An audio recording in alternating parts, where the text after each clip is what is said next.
Mic check. Mic check. Realm. ILP. We are back. What's going on?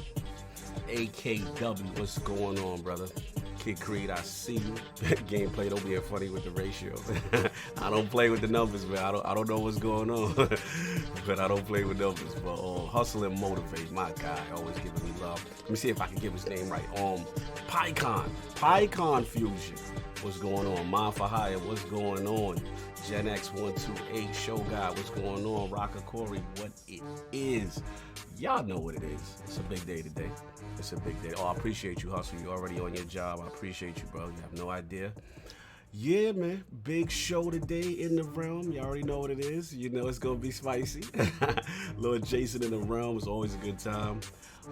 Yeah, man, let's go and have some fun. Now, I've seen some comments in the comment section from a few of y'all. Look, I always got this motto. You know, if we're going to have guests on that not everyone agrees with, and at the end of the day, it's on you. It's your personal decision whether you choose, you know, to support us or not. But come back next week. That's all I can say, because we're going to continue to have guests on.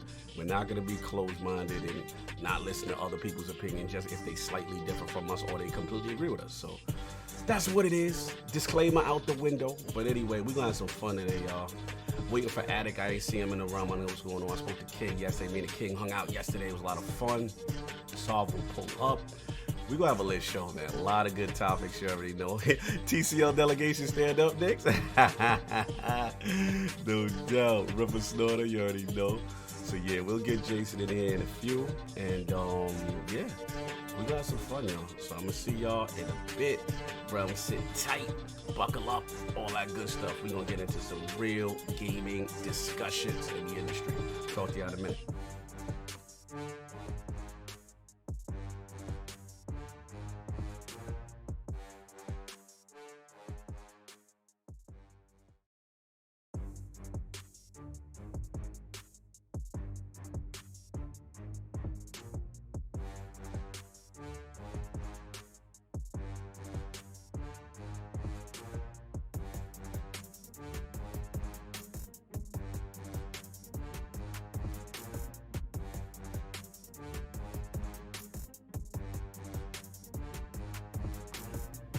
The Otaku Fix. You know I gotta shout you out. $5 super chat. Just showing support. I can't wait to see them Starfield, Xbox Series X, and PlayStation 5. You messy, sir. You messy, sir. But no doubt, Starfield gonna be lit. See you at the finish.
Hear ye, man. Welcome to the show. If you would not mind, go ahead and find yourself a spot, get comfortable, grab a snack, do all that good stuff that we need to do, and we're about to get started.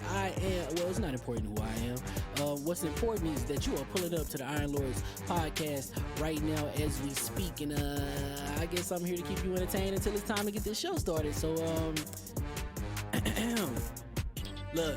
Y'all done messed up and turned me to an animal. And haters be swearing they real, but come to find out that they really mechanical. And yeah, I be eating these rappers, but that's all a part of me being a cannibal.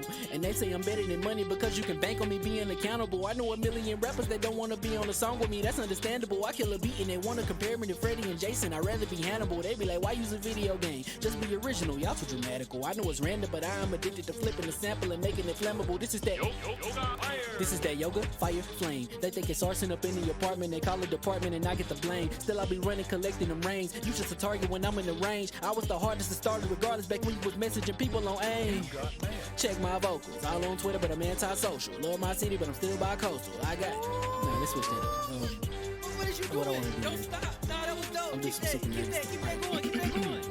Nah, go ahead. Look, I guess you could say that I'm very spoiled. For them to be your dogs, they ain't very loyal. But I ain't gonna hold you, I ain't here to boil you. You ain't gotta say it, I'm embarrassed for you. Always been a nerd, never been a loser. Making Voltron with a gang of cougars. And I'm going places, better tell a Uber. Cause it's pretty hard to sleep on Freddy Krueger. Let's do that again. Hear ye, man. Welcome to the show. If you would not mind, go ahead and find yourself a spot, get comfortable, grab a snack, do all that good stuff that we need to do, and we're about to get started. It's not important who I am. What's important is that you are pulling up to the Iron Lords podcast right now as we speak, and I guess I'm here to keep you entertained until it's time to get this show started. So, look, y'all done missed up.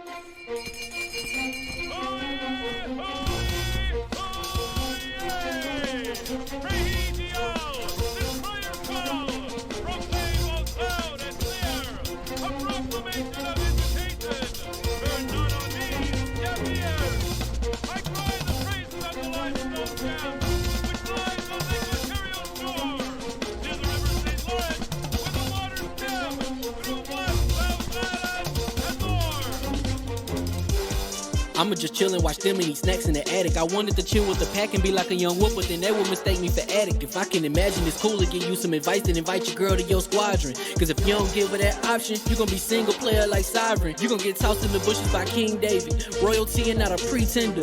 Detrimental to an elemental, what's an avatar to a knee bender. I gotta be me though. I know it's my destiny, word to Cognito. Who cares if you fly, if you still a mosquito? You swear you ain't stuntin', but really be Steve-O. You like to collect stuff and that's cool, but I got bad news. Even if you really was that dude, King David still be the king of the statues. Since a juvenile, I've been cursed with a curse to be musical. And if you hate it, we'll meet in the crucible. Other than that, then it's cool and it's beautiful. We let you know that your dreams are pursuable. Whatever you wanna do, then it's doable. If you got work on a Sunday, it's suitable. Cause you can listen to this in your cubicle on the Lord's Day. Woo. If you got work on a Sunday, it's suitable. Cause you can listen to this in your cubicle on the Lord's Day.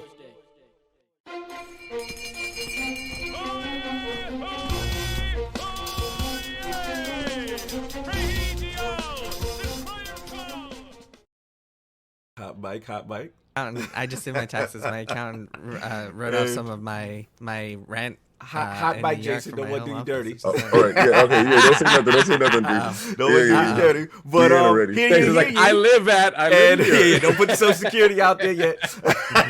And we are live. Welcome to the Iron Lords podcast, and also live on lordsofgaming.net. Episode number 209. And it's another glorious Sunday. We're back at the round table on the Lord's Day. I'm extremely excited about our special guest, and we've got PressReset. 20 years of Xbox, 25 PlayStation Studio games, and YakuzaLikeADragon to discuss, so we gonna get right into it. I want to introduce a Lord who, in my opinion, is not only the definitive investigative reporter within our modern era of video games, but whose stellar track record, combined with an empathy for game development, has easily solidified his outstanding reputation in games journalism. Wow, what an intro. We ain't feel finished.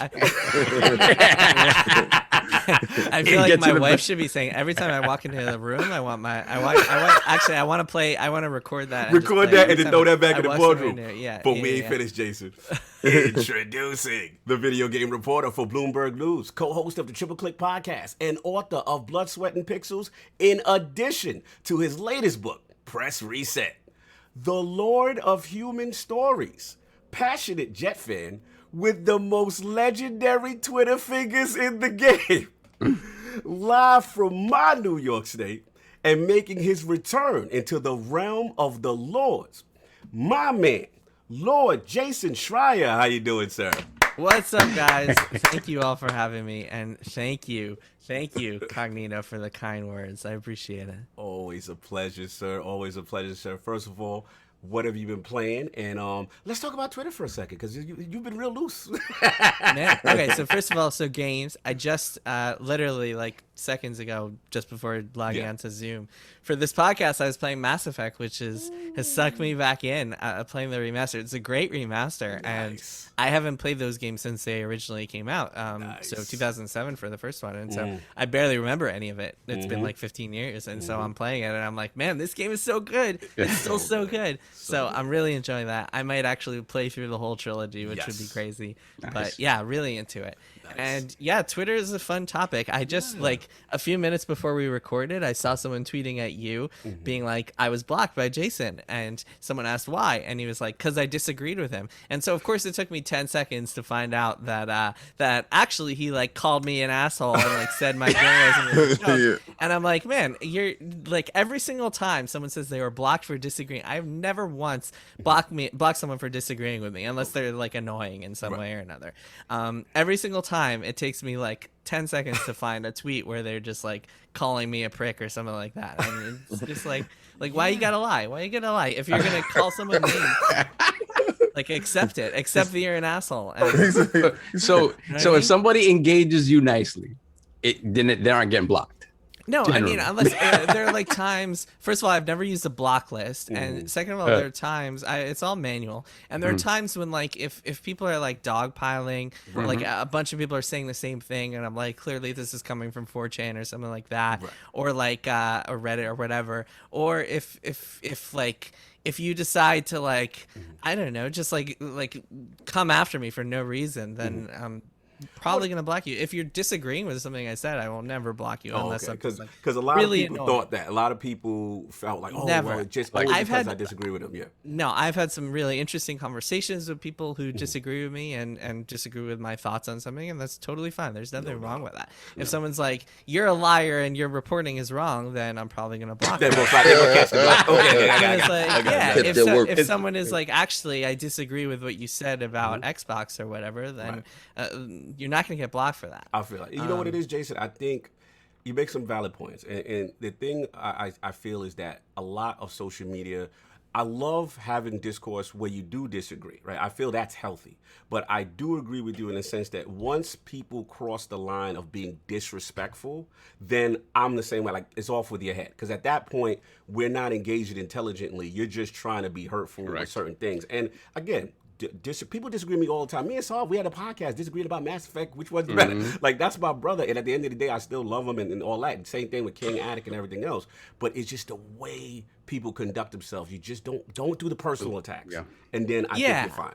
It's always that, and it's also like I think the like immediate access of Twitter makes everyone feel like they have the right to like voice their opinion and everybody else. But like at a certain point, when you get to like a certain level of kind of whatever public platform followers, whatever you want to call it, you can't just be like you can't sanely listen to every single person who wants to hear. Like, nobody has the right to get their voice to you, to say stuff to you, to whatever. So yeah, I mean, you pretty much have to use block, especially when you're a reporter who's like reporting negative things and antagonistic things about companies and is going to piss off a bunch of fanboys as a result. I would say like the large majority of people I blocked on Twitter are console fanboys with like the Xbox and PlayStation and shit in their profile, and then a huge chunk is gamergaters. Like, if anyone's a gamergater, I'm gonna block them immediately because those people just do not get any of my time or bandwidth or attention.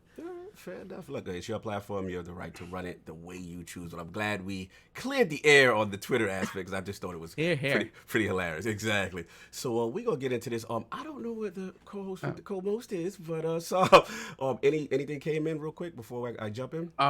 We have a couple of super chats, and then there's a regular chat that I want to read out. Sure. Let's do we have Flame with the $2 super chat. The Lords are on the OLED today. Welcome, Jason. So we're looking very crispy at 4K 120 on the OLED. Very nice. No doubt. Then we have Michael, aka Bedside's Finest, $5 super chat. Well. The Lords, what have we here? Oh, the trash station. They started. The fanboy started. Move on. But seriously, the PlayStation is trash. God bless, say less. Oh my goodness. Wow. This is what I'm talking about. But see, listen, Jason, you can't be upset when he's talking the truth. That was stop. So what is this nonsense? This you know what brand it is, loyalty to like the billion-dollar company. It's not even that. You know what it is? It's the fact that I pay $500 and it hasn't showed me its worth. Anytime you go someplace and you pay X amount of dollars, you have X amount of expectations, right? And literally, my joint is collecting dust. But I know in June. I don't care what anybody say. I know in June, the real launch party starts there where Ratchet and Clank hits the deck and myself is locked up on that television playing Ratchet and Clank from beginning to end. And I know what I'm getting then.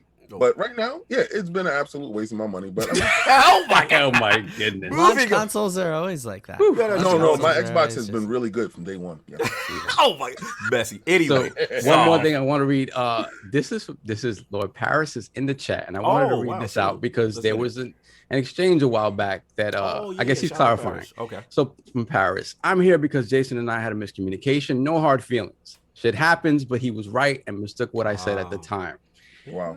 So Paris, I remember this. Jason, I remember this exchange, and it goes back to what we say about how exchanges start. Sometimes we perceive the tone of voice and what they say, right, and what they say on Twitter, and it's very hard to sort of express yourself kind of properly sometimes on Twitter. So dry. Yeah, and it seems like that exchange between you guys got it was strong opinions on either side, and it got heated in a way that felt like it was sort of like, well, this crossed the line. Is that how you felt about that exchange, Jason? Yeah. Paris, we should chat privately. I'm totally this is what I love to see. I think from what I remember, that started because Paris said I had an agenda, and agenda is a very loaded word when it comes to reporting. And we don't need to rehash it. Paris, let's chat privately. Happy to settle things and clear the air. Because by all accounts, we have a lot of mutual friends, and they all say you're a good dude. So I appreciate let's that. chat.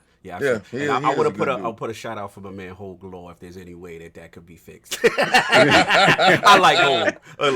But then again, just since we're in the spirit of forgiving. Oh my God. So something I should say. I don't know if a lot of people know this, but I've gotten a lot of emails over the years from people who are like, hey, I sent you a nasty message on Twitter. You blocked me. I'm sorry about it. Can you unblock me? And every single time I will always unblock them. I believe in general, this, it's not because I'm an amazing person or anything, but I believe that everyone deserves to grow and change, and everyone can make mistakes and apologize for them. I don't think there's anything wrong with that. And who among us hasn't has a bad day and said something they regret? You know what's crazy though, Jason? That what you said right there. Most people assume that doesn't happen. Yep. Yeah, I think because it's more private than right. public. And then so the discourse online is that there's this hatred between you and however many people, whatever, and who knows how many of those relationships have been mended over time. Exactly. But it's weird because of your sort of stature in the gaming industry, people sort of take that as and I'm generalizing here, but sometimes people say fighting with people on the internet over video game stuff is the way to go, right? And I think here we've sort of made it a point to say no, we need to have conversations, even with people that we disagree with. Yeah, that's why I like this podcast. That's why I'm here. You guys are chill. I appreciate it. I appreciate it big time, man. It means a lot to us. Thank you so much for that, Jason. Let's get into it because we got a lot of stuff and time. So what's up, King? One more real quick. Stitch, $2 super chat. Where is the trucker today? AKA that guy. We're looking for him. We're putting name Prem out as well. on that. Let us know. Let us know if you see that. Anyway, so we would have had the 4 horsemen of gaming, but what is missing? Shout out to Addict. I hope he's okay. Sir, all jokes aside, usually it is sometimes it's a power issue. He may have to work, or hopefully he just wasn't playing games late and overslept. 7 a.m. Yeah. So hopefully it's not that. But let's get the rest of the lords of the realm with these updated 5-minute time-sensitive intros because Jason is here in limited time. And of course, we have our most technical gaming lord, the solo gamer who lives for the single-player selfish experience, and also the Sostradamus, the Lord of Clarity, and Lord Patreon of the Iron Bank, my man, Lord Saab. How we doing, sir? I am doing fantastic today, doing very well. As you well know, I've found some ways to game a little bit more during the course of the week, and I'll leave it at that. Yes. I'll just leave it at that. Shout out to the series. So, shout out to Lil Man. Continue, sir. So I've been able to sort of mess around with some stuff during the week. I haven't had a chance to play the Mass Effect Legendary Edition yet, but from all I hear, Mass Effect 1 is still as great as it always has been. I'm gonna refrain from There's been no change. There's been no changes whatsoever. It was always perfect. Oh God, continue, sir. And beyond that, what's funny? I also threw on the much maligned Assassin's Creed Unity because it has FPS boost. It has auto HDR now. Wow, it's just funny to see a game that sort of broke Ubisoft for a while. Sort of come back and look and run like that on a console. Who did that for you? Yeah. J-Ron did that. Jason Ron yes. And that's pretty much it. I played a little bit more of a Village, but I haven't had a chance to dive deep. But I'm enjoying what I've seen so far. Excited to do more of that. No doubt. And of course, we have who I just saw yesterday, the Incredible Hulk of this, aka the XS Gamer. Ooh. The prophet of Xbox, king of the statues, who demands nothing less than that premium experience. It is the leader of the fraud alert movement. Ooh. Beloved Lord King. How we doing, sir? I'm doing fantastic. Fresh off the Collector's Barbecue, aka the Big D Shelf Barbecue. Oh my God. We had so many people out there. First, I want to give a shout out to Cognito for coming through. Yeah, thank you for inviting me. That was fun. I felt 7 years old. Yeah. I got to give a shout out to ATM for hosting it. His collection is beautiful. Kai got a chance to go downstairs and check his collection out. Oh my God, brother. It was amazing. That was like a museum of collections. He had like an X-Men set up, and then he had the arcade co-op. I mean, the coin upright X-Men. That he built himself. Wow. Because me and him was talking in the background on how to build it. Everything was custom made from that cabinet that he did. He's a true pillar of our community. Yes. Everybody was there. Shout out to my salmon burgers being burnt. Sorry for the non-meat lovers, I know. Yeah, but I did get my regular salmon done and everything. But nice. They had their special sauces. Everybody was ribs. Everybody was talking. You had different segments talking about comic books, video game, and shout out for Cog to bring in the Mass Effects controversy there. Them dudes didn't know what they was walking into. Oh, you brought that to the barbecue? No. I didn't bring which one was better, but what it is you can tell these are it's Jason. Like, no, Jason, these guys are hardcore statue collectors. This is King community. It's my first time meeting a lot of these guys in person, and they're awesome guys. But people don't realize comics, statues, and gaming is so intertwined, and they've been out the game so long. So I started talking about gaming. I'm like, wait a minute, you guys didn't know there was a legendary collection? Like, are you kidding me? So we just try to help them get back into gaming in ways. And then he said, well, they did know about the game, and then they were like, we love 2. Utopia. I forgot about that. Yes. Some fanboying from Mass Effect 2 on my side did happen. It was in his bag. But whatever, they're wrong. No, go back to their ribs. No, don't worry. But listen, I help fix that. Don't worry about that. But I gotta say, I love the fact that I've seen so many new people playing this game. So many. So cool. Beautiful. Cool to see. So this week I was playing Resident Evil 7. Nice. Not Village. Because I'm sick and tired of buying a new game without doing it. And by the time I get to it, it's only worth $20. So I'm almost finished. I'm at the end. Okay. I got from the scary stuff to when Resident Evil starts to turn into Bizarro stuff. Like, okay, that's funny. Type of stuff. But the game is beautiful. I love the engine. I love their direction on. It feels like an extension of 4, you know, with the first person stuff, and you know, it's really good stuff, and I love what they're doing, and I don't ever want them to stop. So I know I'm gonna jump straight into Village right after. Like, okay, you're doing a sequence. No I'm gonna go buy that, but I still have Resident Evil 2 remake to do, and 3. But Destiny had a huge drop. Yes. Shout out to The Last Word. Go check that out. It was a great episode. Yeah, it's I'm indifferent about it.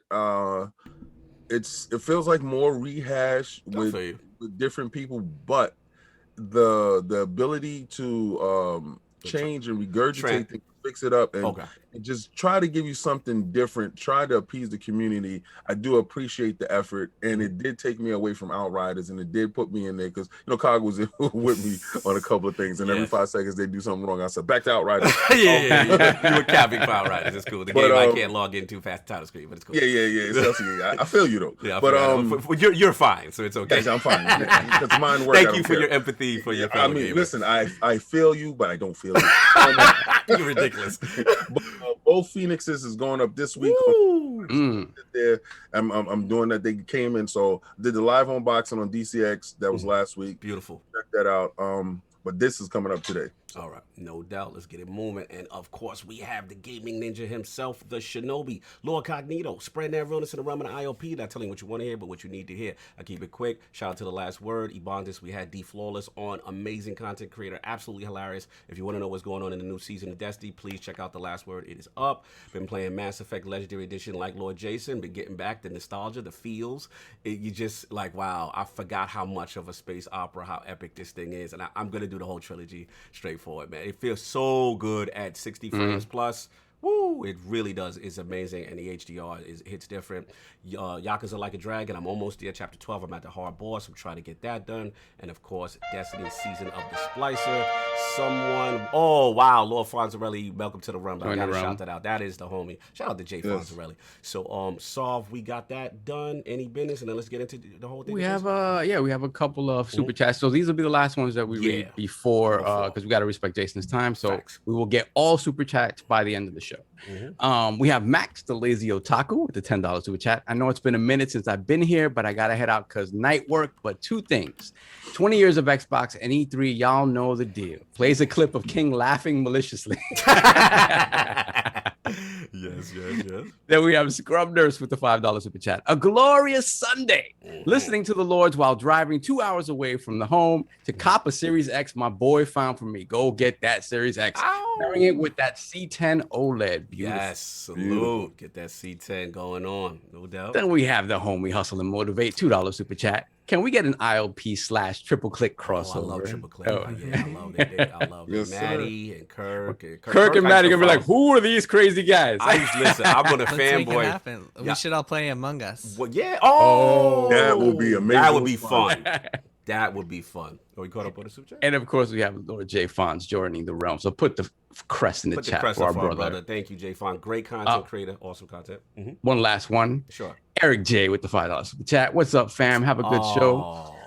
Often when dudes get blocked, the first sus thing they say is, I didn't say anything that bad. Little angels. Yeah. Every time. No. I'm just trying to keep the peace. I just called him a prick. Like, what did I do? Yeah, it's like... I just said his journalism sucked. I mean, that's a big deal. It's like Paris said, the receipts are out there. Always. They're always out there. Whatever you say on the internet can't come back. And like I said, Cognito's about the peace. We're just trying to bring yes, people sir. That's what it's about. But salute to EJ. I feel what you said. Look, let's get into it. First of all, who just pulled up in the realm, doing overtime, doing LordsOfGaming.net's own Daniel May, a.k.a. Gondor's Condo. How you doing, sir? Let me make sure your mic is good. I'm doing great. It is an honor to be here. I got Blood, Sweat, and Pixels on my left, PressReset on my right. I'm ready to do this. Oh, he's ready to do it. Love it. What's up, Daniel? I liked your piece. I enjoyed your piece. Thank you very you much. got blessed by the legend just now.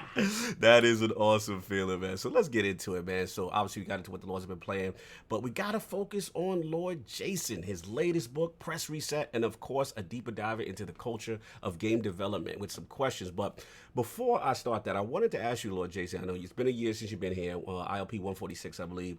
You at the time you were the news editor at Kotaku. I want to know just quickly, how is that transition now at Bloomberg? Like, do you feel settled in? What has changed in your role? It's wild because I started the new job in the middle of the pandemic, so I still haven't actually been to the office. I've been working from home since I started, which has been wild.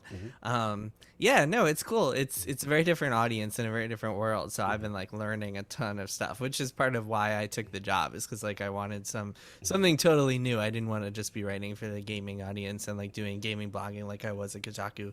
I was there for like 8 years, so I wanted something completely different. And yeah, it's been great. I've been learning a ton of stuff from editors and Bloomberg and the newsroom there. It's like a humongous newsroom, doing lots of stuff with them, like radio and TV stuff at Bloomberg. And yeah, it's been really cool. It's been good stuff. Nice, man. Good to see you continuing on doing what you love, and the elevation is respected. Good to see. Another thing I want to ask you, what I love about your first book, I know we're gonna get into the new stuff, but is how you like unable to unearth these like amazing stories, and especially with the conditions how games are made. I know me and you talked offline about Destiny, but especially the Destiny origin story with Bungie, that whole thing, and you know, just basically this weird hodgepodge comes together last minute.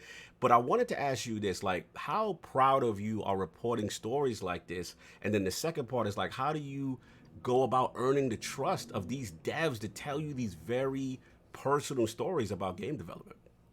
Yeah, I definitely, like, in general, as my career has gone on, I way prefer telling behind the scenes stories and like doing stuff that people find interesting and informative and that they won't find out anyway, as opposed to like the whole leak game and trying to chase like what's going to be at E3. Like that stuff doesn't really interest me very much. Occasionally I'll step into those waters, but like that is way less interesting to me than like reporting on stuff that you won't find out about anyway. Like it's not interesting to me to be like, you're going to learn this in a week. It's way more interesting to me to be like, I want to tell these stories that like won't be out there regardless. And that's what's really cool about writing books, is you get to do that. And yeah, I mean, to try to answer your second question, it's hard to tell.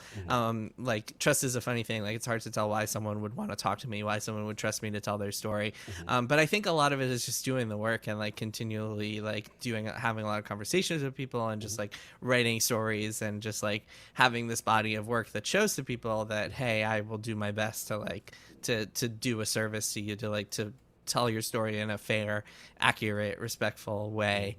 And yeah, I mean, I try to do that, and hopefully I pulled it off. I'm sure to some people I haven't pulled it off. Yeah. But it's probably therapeutic, to be honest with you. To actually it's cathartic. People, I get on the phone with someone and they're like, "This is like therapy." Like, yeah, exactly, because sure. they don't have to see you all the time, so they won't say anything to friends and stuff like that. You know, fear of judgment or whatever. But they get a chance to talk to you, and you're like, and he's gonna like hear the story, not judge the story before the story is said. And they can talk about crunch, or they can talk about how they're feeling with work conditions and stuff of this nature, and actually get it across to somebody that's going to listen, opposed to not, just not judge. It's you get judged a lot before you actually hear the whole story, and to talk to someone who's actually just really there to just listen to you, I think that goes a long way, and I think they understand that, so that's why they're able to talk to you. Yeah, I agree. I think people also appreciate that I'm never going to run a story just based on one person's account, and so I'm always going to talk to multiple people, and so I think people appreciate that because they know, I mean, first of all, if they don't want to be identified for a story, they know that I'll protect their identity, but second of all, like, I think it can be like a more thorough account when it's like, okay, I heard from all of these different people, and like I did that with my books, and as much as possible when I'm doing kind of long form investigative pieces, is just trying to talk to as many people as possible to make sure that the story is as thorough as it can be. No, fair enough. I'm sorry, Sal. Go ahead. Real quick, do you have that at Bloomberg? Do you have that type of autonomy, like basically do what you like are passionate about, or do you have sort of directives as well beyond that? Yeah, I mean, it's different because it's like when I do stories, there has to be the stories that Bloomberg would publish are very different. There's like a very different bar than what Kotaku would publish. So with Kotaku, I could be like, I could just publish any story that would be interesting to the gaming crowd. But with Bloomberg, it's like this has to be interesting to our readership, Regular which is a lot readers, right. broader, like the business people and bankers and investment people and mainstream audiences who read Bloomberg are very different than like your gaming audience. So Yes. if something is just about like a specific, like one small slice of gaming culture, it might not be as interesting to them, to my editors, unless I can find some way to like encapsulate bigger themes and bigger picture stuff. So there's a lot of conversations with my editors about like what makes a good story here, what makes a story that's appropriate for Bloomberg, et cetera, et cetera. It's been a really interesting challenge. Like there's stuff that I pitched that I think would have worked well at Kotaku, but doesn't necessarily work well at Bloomberg. Yeah, I was which going is to just an ask that interesting thing. question. Because this is bigger fish that you're frying, right? It's not the sense of, and I'm not saying that Kotaku was a small fish by any means. What I'm talking about is you, like you indicated, you have to look at a broader spec, right? So now, is it going higher up the chain to talk to CEOs and stuff like that, opposed to talking lower down the chain? CEOs will never talk to me. No, I'm just hey, you never know. No, you never know because you do great work, so you never know. Let me give you an example. Well, I mean, I think a lot of them just wouldn't want to answer my questions because I would ask them. You go ask them questions. Real ones. Let me give you an example. So I published a story a few weeks ago about PlayStation and like their broader, bigger picture stuff at PlayStation. That story started by me looking into VASG and like the Sony San Diego studio that had been rumored for a while, and how everyone thought they were making an Uncharted game, and I found out what they were actually doing, a Last of Us remake, and started diving into that. And that was the original version of the story, was like what's going on at this studio.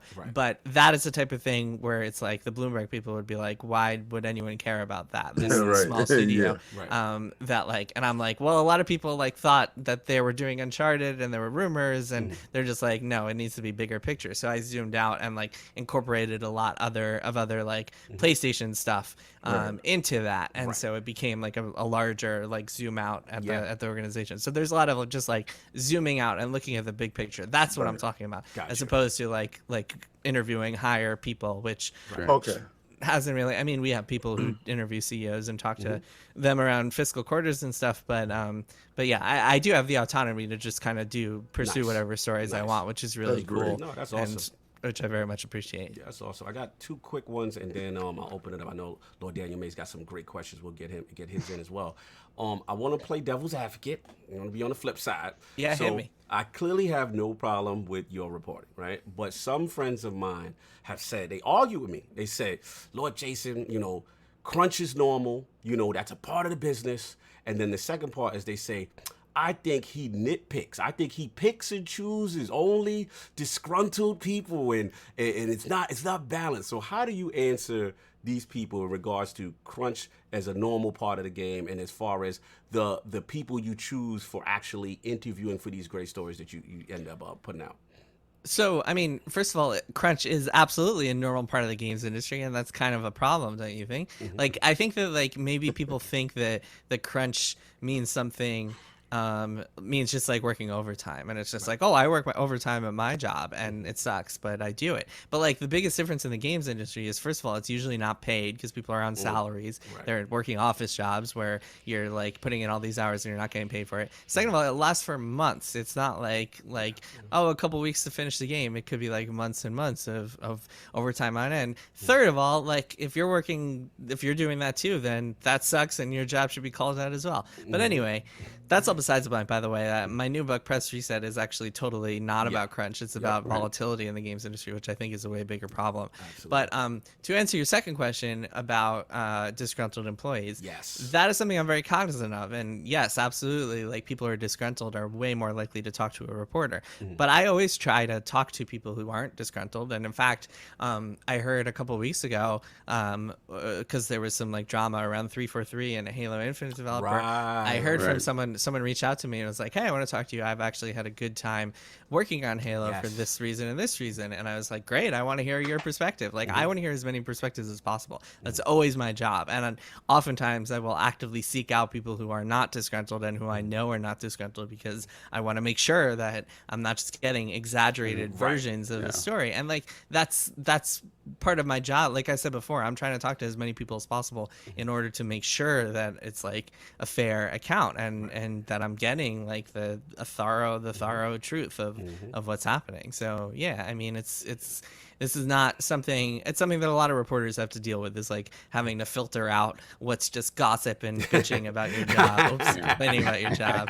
Trying to avoid cursing, complaining about your job, and what's like a real problem. And I mean, the amount of stuff that I have heard and not reported, I think would really shock people, because oftentimes it's like, oh, my boss did blah, blah, blah. And it's like there's a lot of stuff that's just like personal complaints that wouldn't go into a story. And part of my job is to like filter out what is like the bigger picture here, what is the real story here. So yeah, I mean, it's a way more difficult. I think people just kind of like, people who don't do journalism just kind of assume that it's like, oh, well, this guy, some worker who was disgruntled, like went and complained to him, and then he just turned it into an article. But it's so much more complicated. And like, they out here snitching, man. They out here running to you, just telling you. I'm just joking. Yeah, man, it's a lot. Reporting these stories is a lot. I like the fact that you gather a whole bunch of stories, and then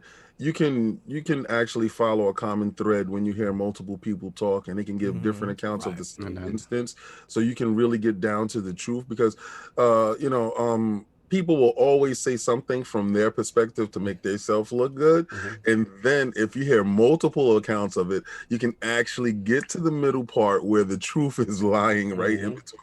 So, and I do love and respect the fact that that's what you do. You don't go off of one person's account of something. You actually go off of multiple accounts of a situation, and you don't probably rush the story. You probably wait until actually you can get all of the story to actually, find the truth that lies in between.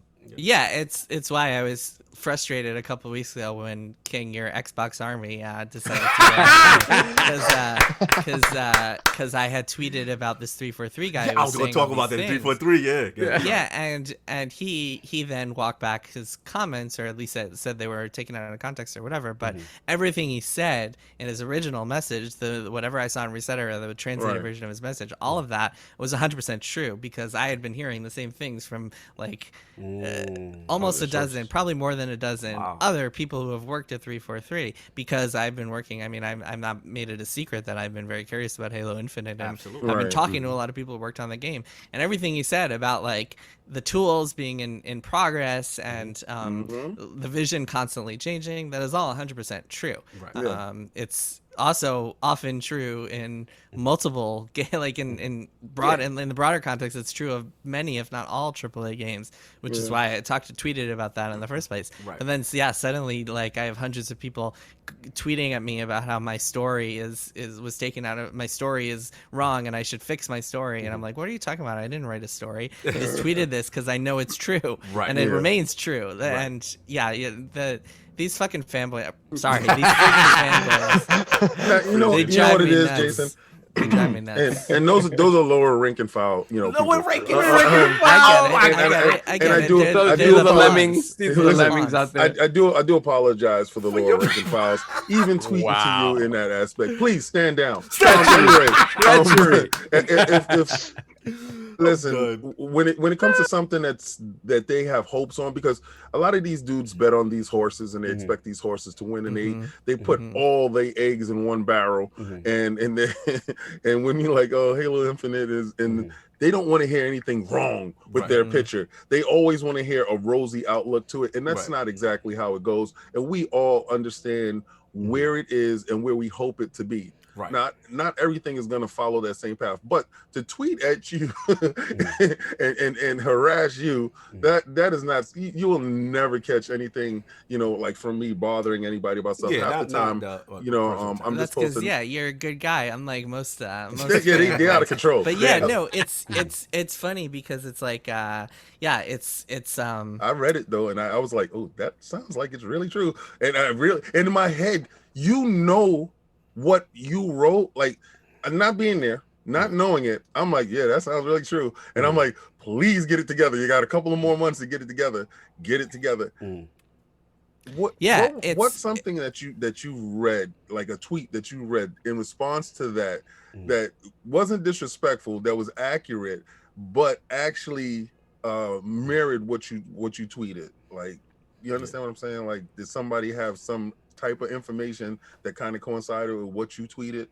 Yeah, I mean, I've been hearing that stuff privately. I've been talking to people who've worked on Halo for years now because people have been telling me, like, behind the scenes, there's some problems here, blah, blah, blah, 343 has some issues. One of the biggest issues, I've talked about this before, but one of the biggest issues 343 has is, like, an over-reliance on contractors, and then they have a term limit for contractors, and so a lot of people wind up leaving because their 18 months are up or whatever it is, and you lose all that experience, and you lose all that talent, and suddenly you're in this position where you have to be replacing all these people, and it's all just a mess. That's one example of, like, the problems that are happening in 343. But one day I'll write an article about it at some point, and I have no idea when. We'll see. But to your point earlier, by the way, about, like, people just wanting, people just killing the messenger for delivering bad news. Exactly. It happens every single time. And, like, I always see this there's this, like, belief in, like, positivity, and I actually think that can be super toxic, because positivity and just, like, wanting nonstop, like, hey, we're all on the same side here, like, hey, gamers, we do it all for you, that can be used to mask a lot of the real problems that are happening and a lot of the abuses that are happening. So last year I was reporting a lot on CD Projekt and Cyberpunk, and the tone suddenly changed like after the game came out, because, like, when I was reporting you was getting killed when you were reporting. I remember. I was reporting on some of the issues they were having, the crunch, and so on, and it's just like people go after me because they don't want to believe that their precious CD Projekt would do anything wrong. And then suddenly Cyberpunk comes out and it's bad, and suddenly I'm getting 1 million messages a day from probably the same people being like, investigate Cyberpunk, what happened here? They can't have that both ways. They can't have that both. They can't attack you for exposing something about their beloved release. And then now it's like go deeper into It's the same thing with Halo. It's just like people are looking for, like, I think that, like, a lot of gamers just have played too much Phoenix, right? And so they believe that, like, they can find a contradiction in everything that's said on the internet, and, like, if they find the right evidence, they'll be able to. They like think that life is like a video game, and so when I tweet something that is like, this is exactly what I've heard, and the guy comes out and walks it back and says it was taken out of context and that he doesn't want it anymore, then there's, like, suddenly hundreds of people are like, oh, it couldn't have been true. This guy is walking it back. That's what I was going to say. People don't think twice about, like, I wonder why a former employee of a company who said something that blew up all over the commented something that was interpreted as negative. I wonder why, like, that wouldn't. And I feel bad for the guy. Like his comments, I haven't talked to him, I haven't heard from him or anything. But I do plan on reaching out to him at some point. But like his comments got blown up all over the internet. I feel terrible about that. But for people to blame me for sharing it and saying I have heard the same thing from is multiple sources, right? I understand what you're saying. That's a good point. And people were acting. The most insane thing about that whole scenario was the number of messages I got from people saying, "Hey, you should fix the article," and being like, "Hey, I didn't friggin' write an article. You just retweeted." I would not be writing an article about what one person said. I would be writing an article about what many people said. I would not be writing an article about this one guy without reaching out to him and talking to him myself first, or at the very least getting my own translation. What I did was tweeted it and said, "This sounds like every other AAA video game," which is true. What people, it really drove me nuts. The way that was a hot one. I'm glad we addressed that because you know what's funny?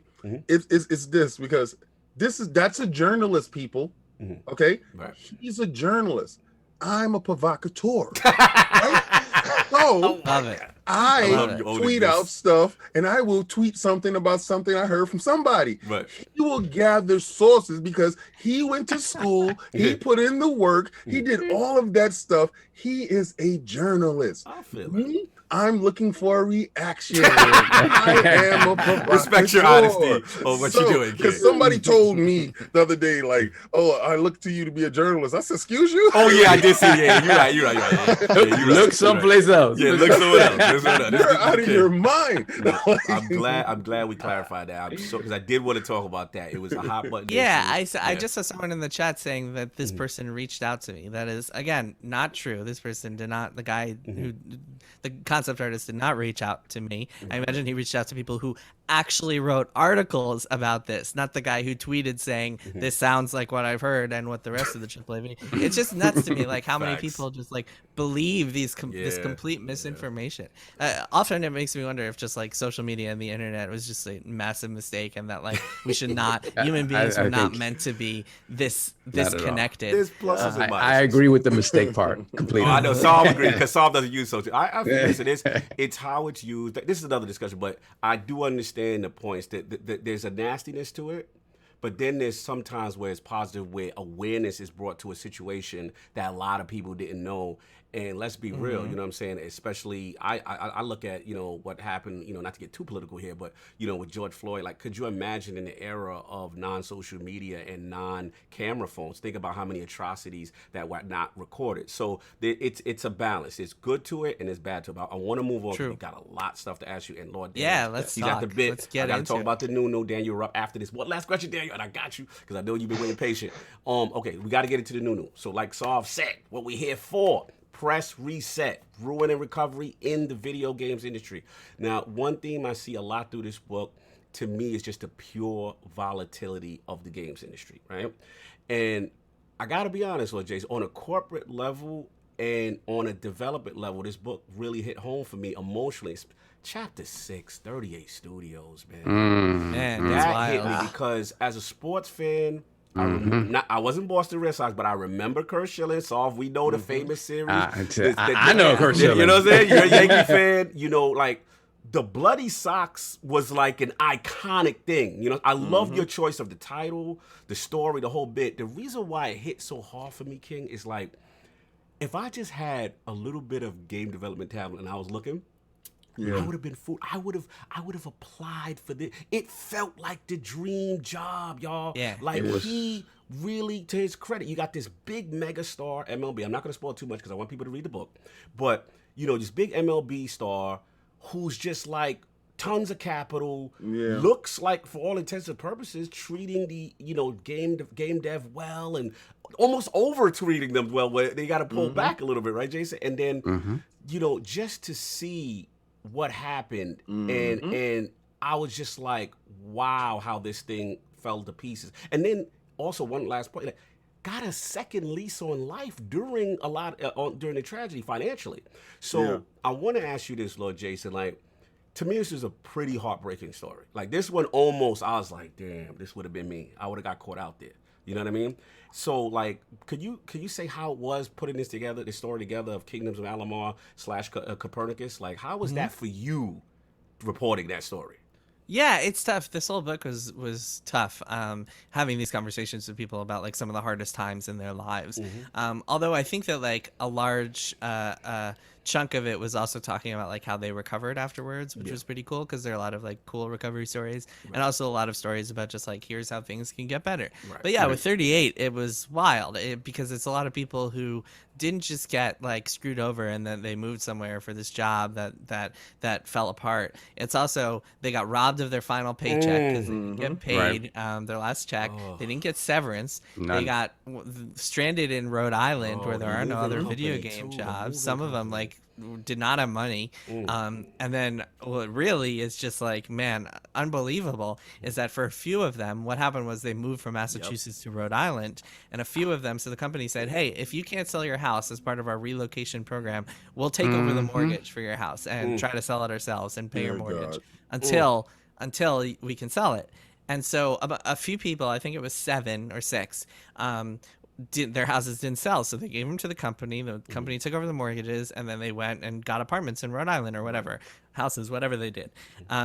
When the company exploded, suddenly those mortgages reverted back to the original owners. Somewhere in the fine print, it said like that. This is what happens. Right. So suddenly you have 7 people who A, don't have a job anymore, B, have rent in Rhode Island, C, still have a mortgage in Massachusetts, and it's like, oh my God, this is like heartbreaking. Like I can't even imagine what this is like. And it's no wonder so many people like leave the video game industry. If you can get stuck in situations like this, the number, it's just constant layoffs and shutdowns, and it just feels like a very unstable job and a very unstable career.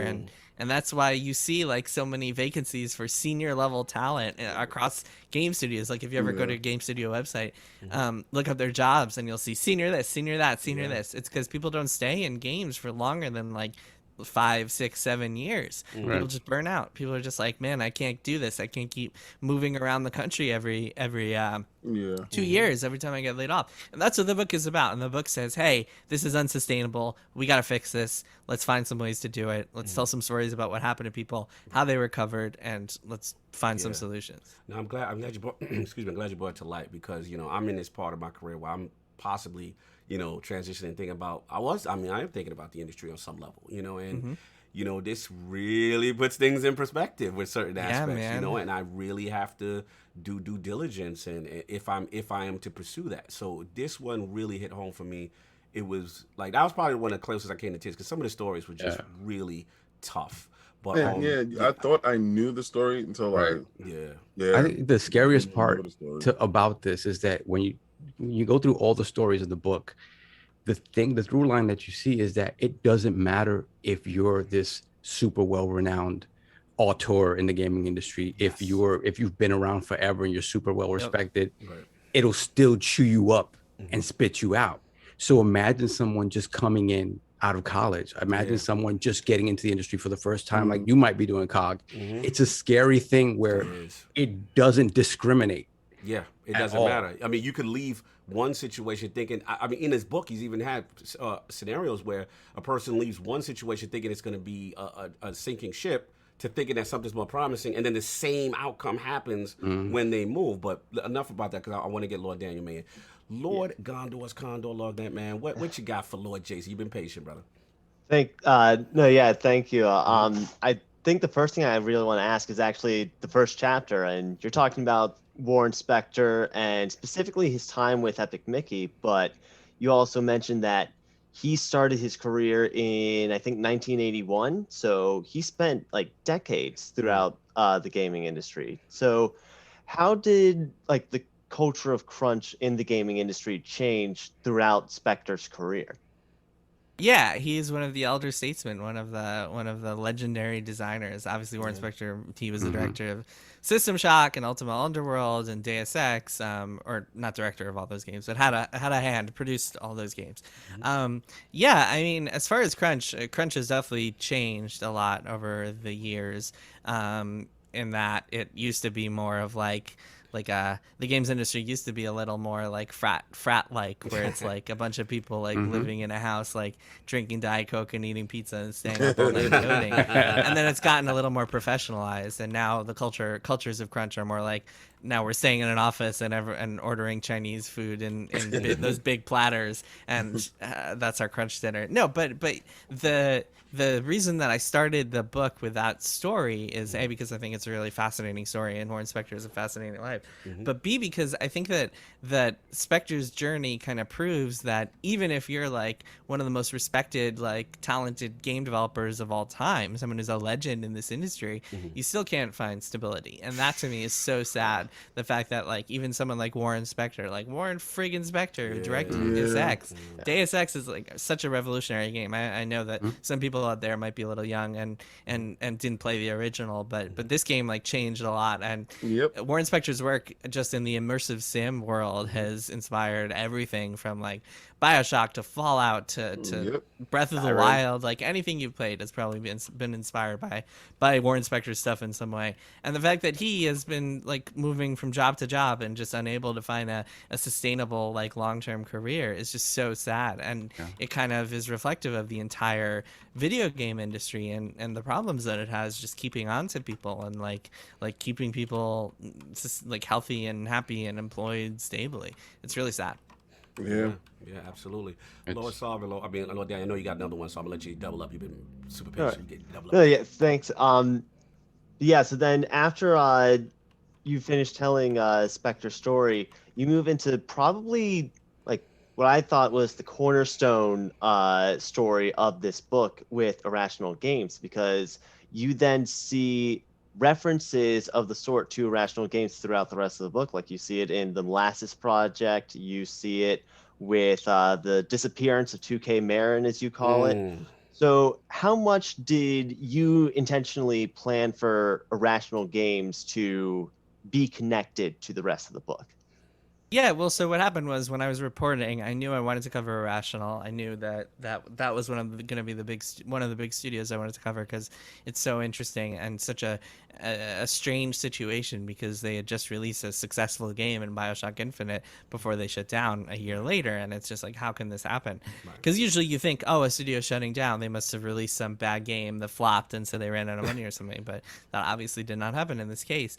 And then from there, I found a group of people who had left to go indie and focus on them because I found them really interesting, and then learned about BioShock 2's development, which kind of sprung from Irrational. So a lot of the stuff just that I reported and learned kind of just fell from there, like came out through the reporting process after I learned about Irrational and after I drove up to Boston and did a bunch of interviews with folks over there, which led me down some roads. And that's often what happens in reporting.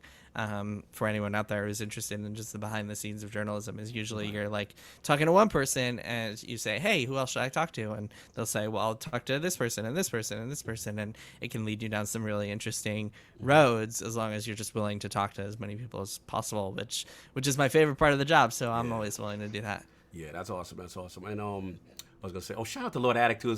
Glad to make it, Lord Attic. How we doing, sir? Look, man, I've been here this whole time. I know. I apologize for missing you. Yeah, my bad. But glad you can make it, sir. Regardless of razzing you a bit. But I want to open it up to Solve King if they had a question before we get Attic back in. Yeah, one question that I have for you, Jason, is when you look at when you explore certain possible solutions to sort of end the volatility or at least lessen it somewhat, is there a thinking on your part? Because I've argued a lot on the podcast that modern day gaming, especially AAA gaming, or in any aspect of creating a game, is so tightly wound and so tightly sort of connected to the money aspect of it that the art is always going to suffer. Right. Are we too far gone to have an industry where the creatives take control again and remove themselves from big business in that regard, and sort of by proxy sort of eliminate a lot of the problems that come along with big business? Are we too far gone for that?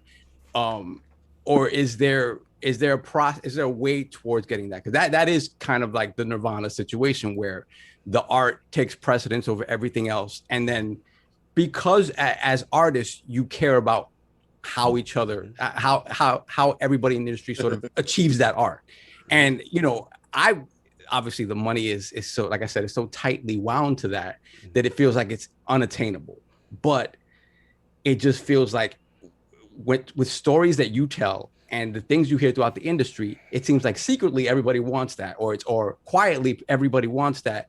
It's just difficult to remove themselves from that. Yeah, I mean, what you're describing is the indie world, and there's so much good stuff out there, and there's so many. I mean, even in PressReset, a lot of folks who get laid off wind up going indie and having that creative control and being super happy about it. And it's riskier, obviously, to go down that route, but like that's where you see a lot of the most creative, interesting stuff. And like some of my favorite games for the past couple of years are just these spectacular indie games like Outer Wilds and like Return of the Obra Dinn and a few more. Like there's so much good stuff. Daniel loves that. Outer Wilds. Outer Wilds is my all-time favorite video game. It's one of my Yes. favorites. Thank you, Daniel. You and I here, Daniel. Yeah, okay. Let's give it a like Hades last year. And so I think that in the AAA industry, I mean, we're talking about like, because graphical fidelity has gone so high up, games are so much more expensive to make than they were even 10 years ago, even like in the Mass Effect days. Right. Speaking of Mass Effect, which I think a couple of us are playing. And so I think that like, as that graphical fidelity goes up and the prices go exponentially up and a game costs $100 million or more, then of course it's only going to be the biggest companies that can afford to make those games. And of course they're not going to take any risks because they need to see return on that investment. If you're going to put $100 million into something, then of course it has to be open world, like action adventure, skill trees, level ups, like dialogue, branching dialogue, and like hit that friggin' checklist. Yeah, and then like add some microtransactions in there to make sure that you're getting your money's worth. Yeah. And so yeah, of course, there's no wonder that that's happening. Even with that, you still see some cool creative stuff. I mean, like Nintendo is putting out every single year some of the most interesting like artistic games, and they're a pretty big company that is definitely concerned about money. I don't think they've discounted any of their games since like the Bush administration. But yeah, it's there's always going to be that line, and like there's never going to be, unless someone wins the lottery or something, there's never going to be a AAA game that is entirely artistic driven because the amount of money at stake is just too high. So yeah, I mean, unless we see like a world where gamers' expectation for like graphics goes down, that's always going to be. I think that's happening now. Yeah. Well, have you seen? I mean, think that's people are more into happening stylized stuff. Yeah. But even that is like games can be so expensive if you expect like a certain level. But of what I've fidelity. noticed, like with engineers and stuff, they're finding ways to lower that bar. I mean, to give you that same fidelity, like, you know, with machine learning and stuff like that, and the AI, interlacing, they're trying to lower the bar of the resolution and all this other stuff, but give you the same fidelity, but also get back to where we was at, like 60 frames per second, and an artistic vision that everybody wants done. We all want the artist to be in total control. You don't really want that. It's a monkey. Oh yeah, you see what happens with like irrational games. It's one of those things where it's like you need artists that have business know-how, but are cognizant of the realities of a developer and care about that, as opposed to like, you know, the big company that's like, we just care about money, right? But there's always chains of command. There's always somebody that is controlling, like the manager and the producer.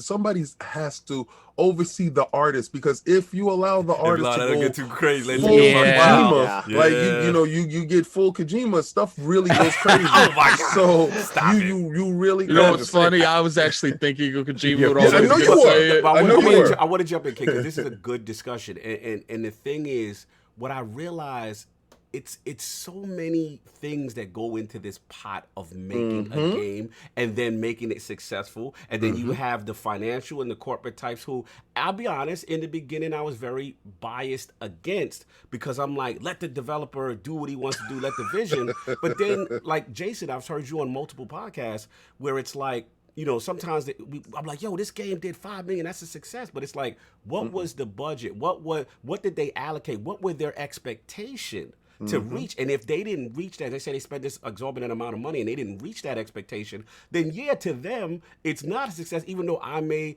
love it. Like Days Gone. Are you talking about Cyberpunk? Because that was so funny the other day.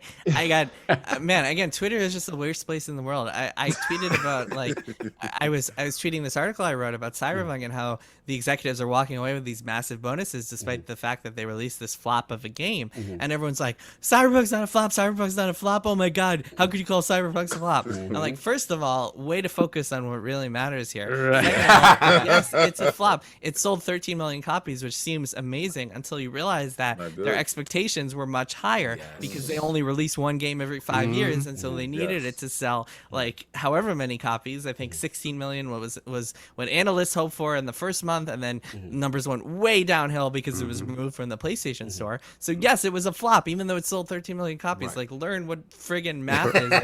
Yeah, I mean, perspective is everything, gamers. right? Perspective is everything. And I felt that from the moment it got pulled off the PlayStation Store, they should have just stayed quiet. They, on a few occasions, they came out and touted, what they thought were positive numbers about it. I'm just like, shut up. Just shut up and get they have to. In fairness, they have to address investors. They have to go on earnings calls. There's certain legal obligations that they have. Let me ask you this quick. This is a side note, and then I'll get back to Attic and Lord Daniel. $70 games. This has been wild. Yeah, Returnal, man. Yeah. $70 on Returnal is like, wow. This is a big thing, but I gotta ask you this because again, you've been reporting behind the scenes.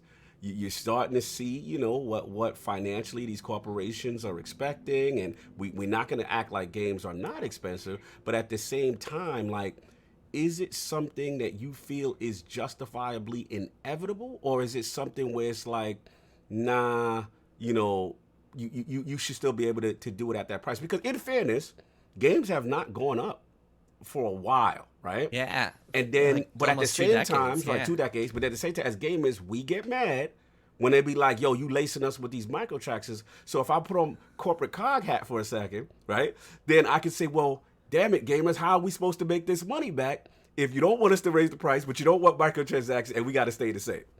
Yeah.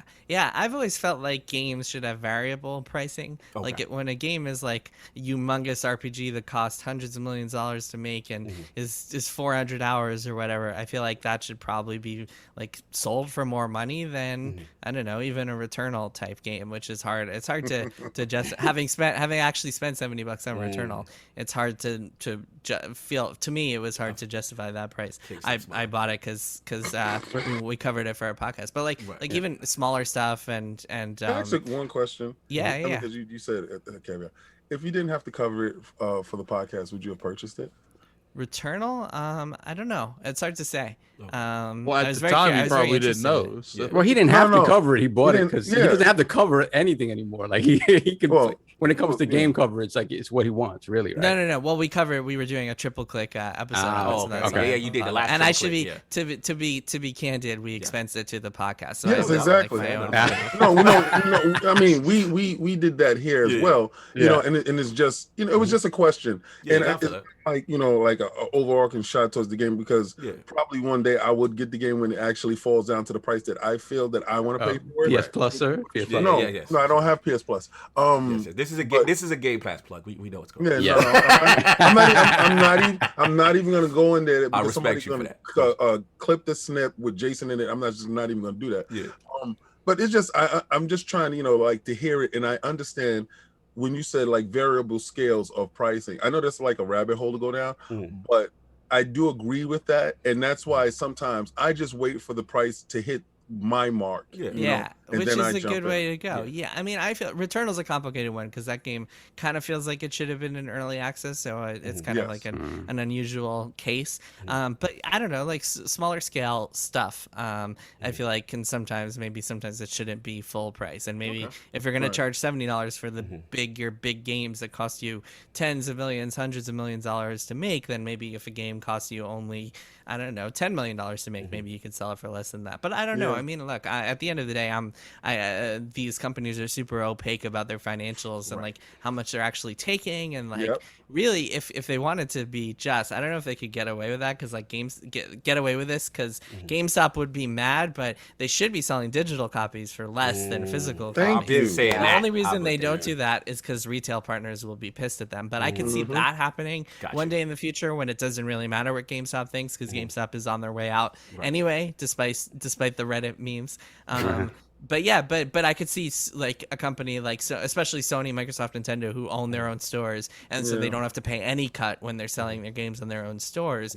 They could sell their own games at a discount and do really well, and I think that would be useful for people, because they're saving so much money. A company like Sony is making so much more money when you buy a game digital than they are when you buy it physical. Like it's apples and oranges there.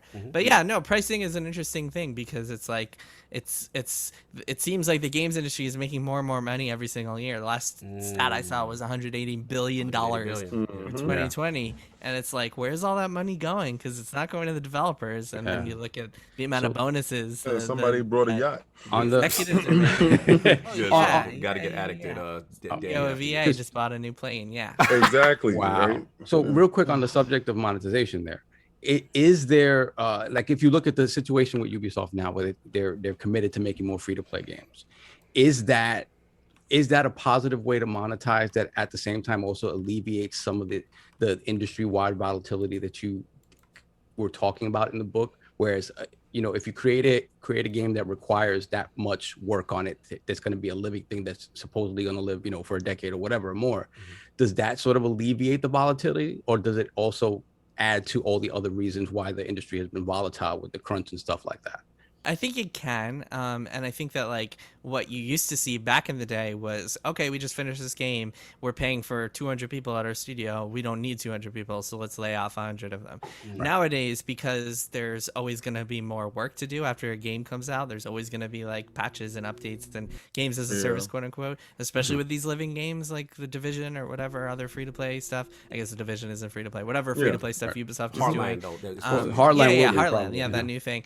I think that, yes, absolutely, it can prevent layoffs. Ubisoft is actually pretty good about not laying off people in the first place, because they get a bunch of tax credits for the number of people they have employed in Montreal. There's always a reason. There's always a reason. So it actually can be cheaper for them to keep people employed than to not, like as long as they're hitting those thresholds that they need to hit for the government, sweet government tax credits. We got 200. That's right, 201 bytes. Well, I mean, at the end of the day, shout out to that governor for keeping people employed.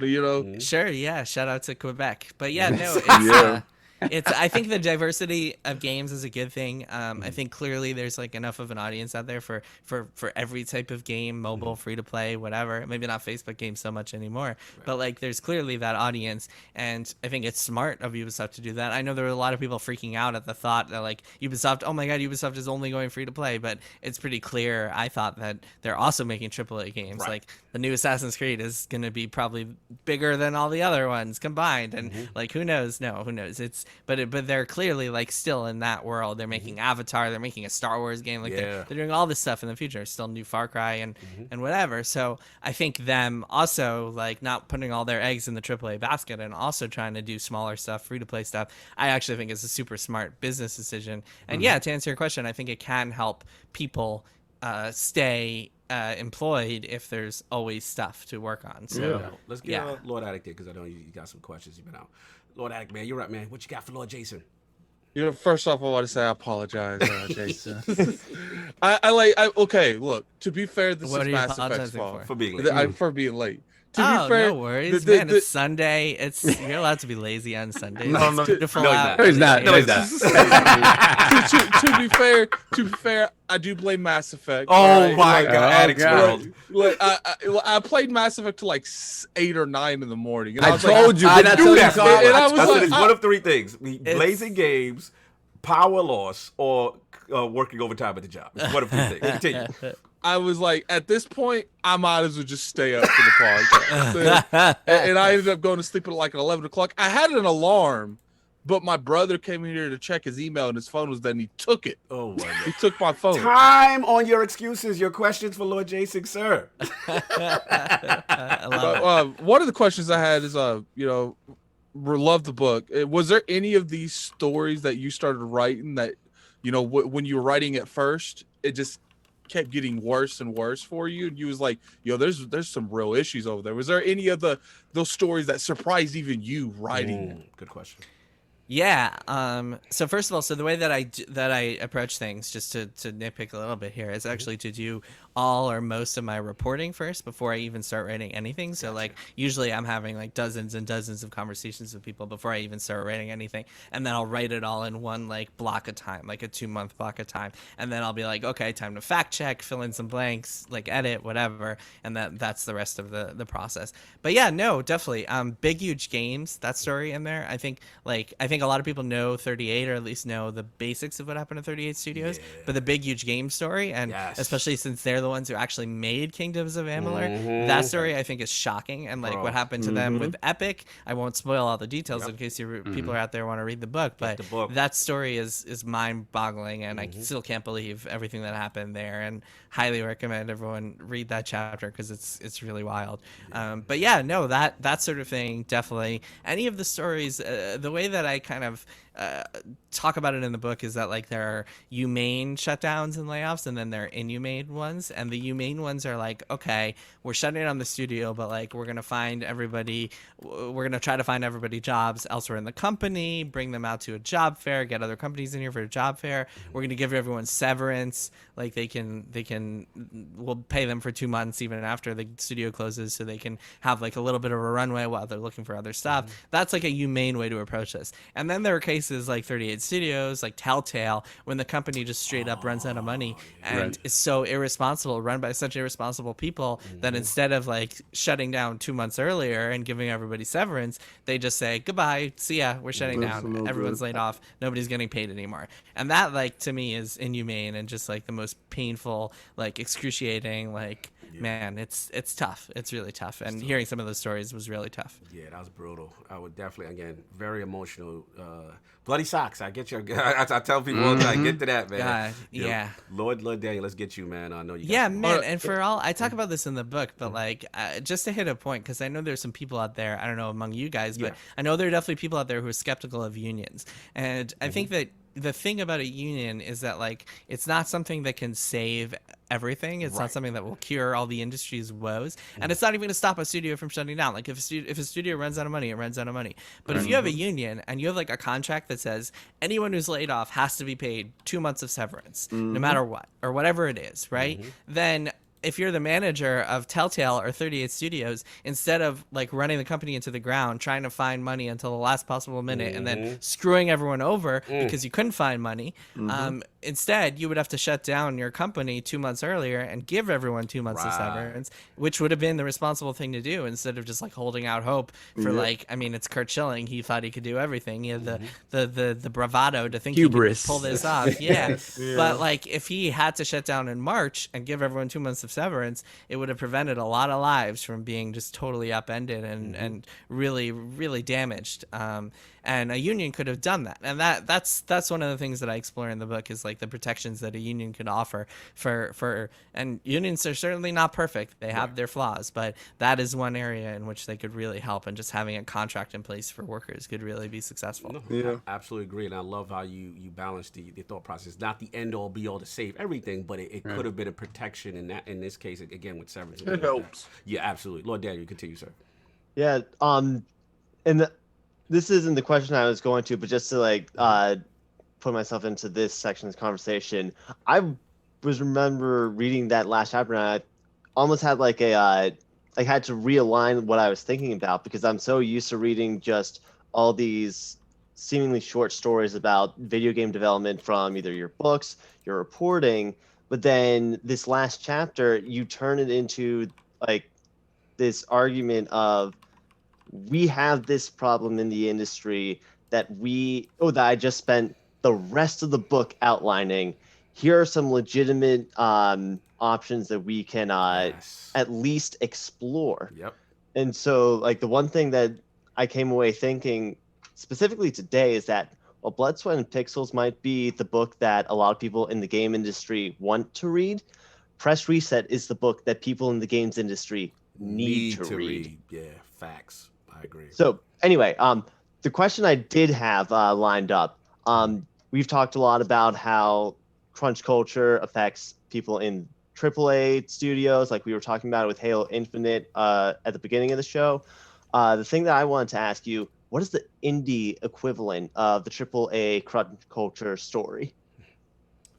of the crunch culture. Well, crunch culture specific. I mean, crunch culture can happen anywhere. It's not something that like many people in America especially have issues with work-life balance because it's considered like a badge of honor to be able to work a lot and to be considered like passionate. And in some ways that can be a good thing, and in other ways it could be a really horrible thing. Crunch culture is just an epidemic, especially like when you're working remote and there's no commute, and so you can really just be working constantly. Yeah, I mean, work-life balance is a real issue. It's like in any field. It's not unique to gaming. And similarly, it's not unique to AAA gaming. Indie developers can crunch just as hard, if not harder. I think one of the big differences is that if you're an indie and if you have ownership over your project, then you stand to reap the benefits. And I think crunch is a very different thing when you're like crunching at I don't know, $60,000 a year and not getting paid overtime, and maybe at the end of the project you'll get like a month off or something like that, but for the most part you're not getting paid for your hours. Versus, hey, I'm working on this indie game where if it sells 100,000 copies, I'm gonna make all that profit, so I'm crunching for that. It's a very different world. But then the flip side of that can be like if you have a family, if you have a partner, you can really just damage your relationships by working all the time, and that's an epidemic thing. In indie development, especially because so many people have to like put on so many hats and like do so many different jobs, because if you're a team of 10 people, then maybe one person who's like a programmer is also doing marketing and also doing PR, or like one person who's an artist is also doing finance, because there's not enough people to do everything. So you can wind up just working your ass off, and it can be really tough, but the benefits can be worth it in the end. But again, I mean, this is something that like I think crunch culture is really complicated and nuanced, and I don't think it's as simple as like, oh my God, you're working overtime, that's bad, because it's so much deeper than that and so much more complicated than that, as opposed to the volatility that I talk about in PressReset, where it's a little more cut and dry. Like this is an epidemic issue, and the fact that like it's so hard for people to maintain a job long term at a single company in the games industry is really a massive issue. And like if you ask people, if you say, hey, why did you leave the games industry? Because there are a lot of people who have left the games industry. Oftentimes, number one on their list is layoffs. I'm sick of the layoffs. I'm sick of being part of a studio shutdown.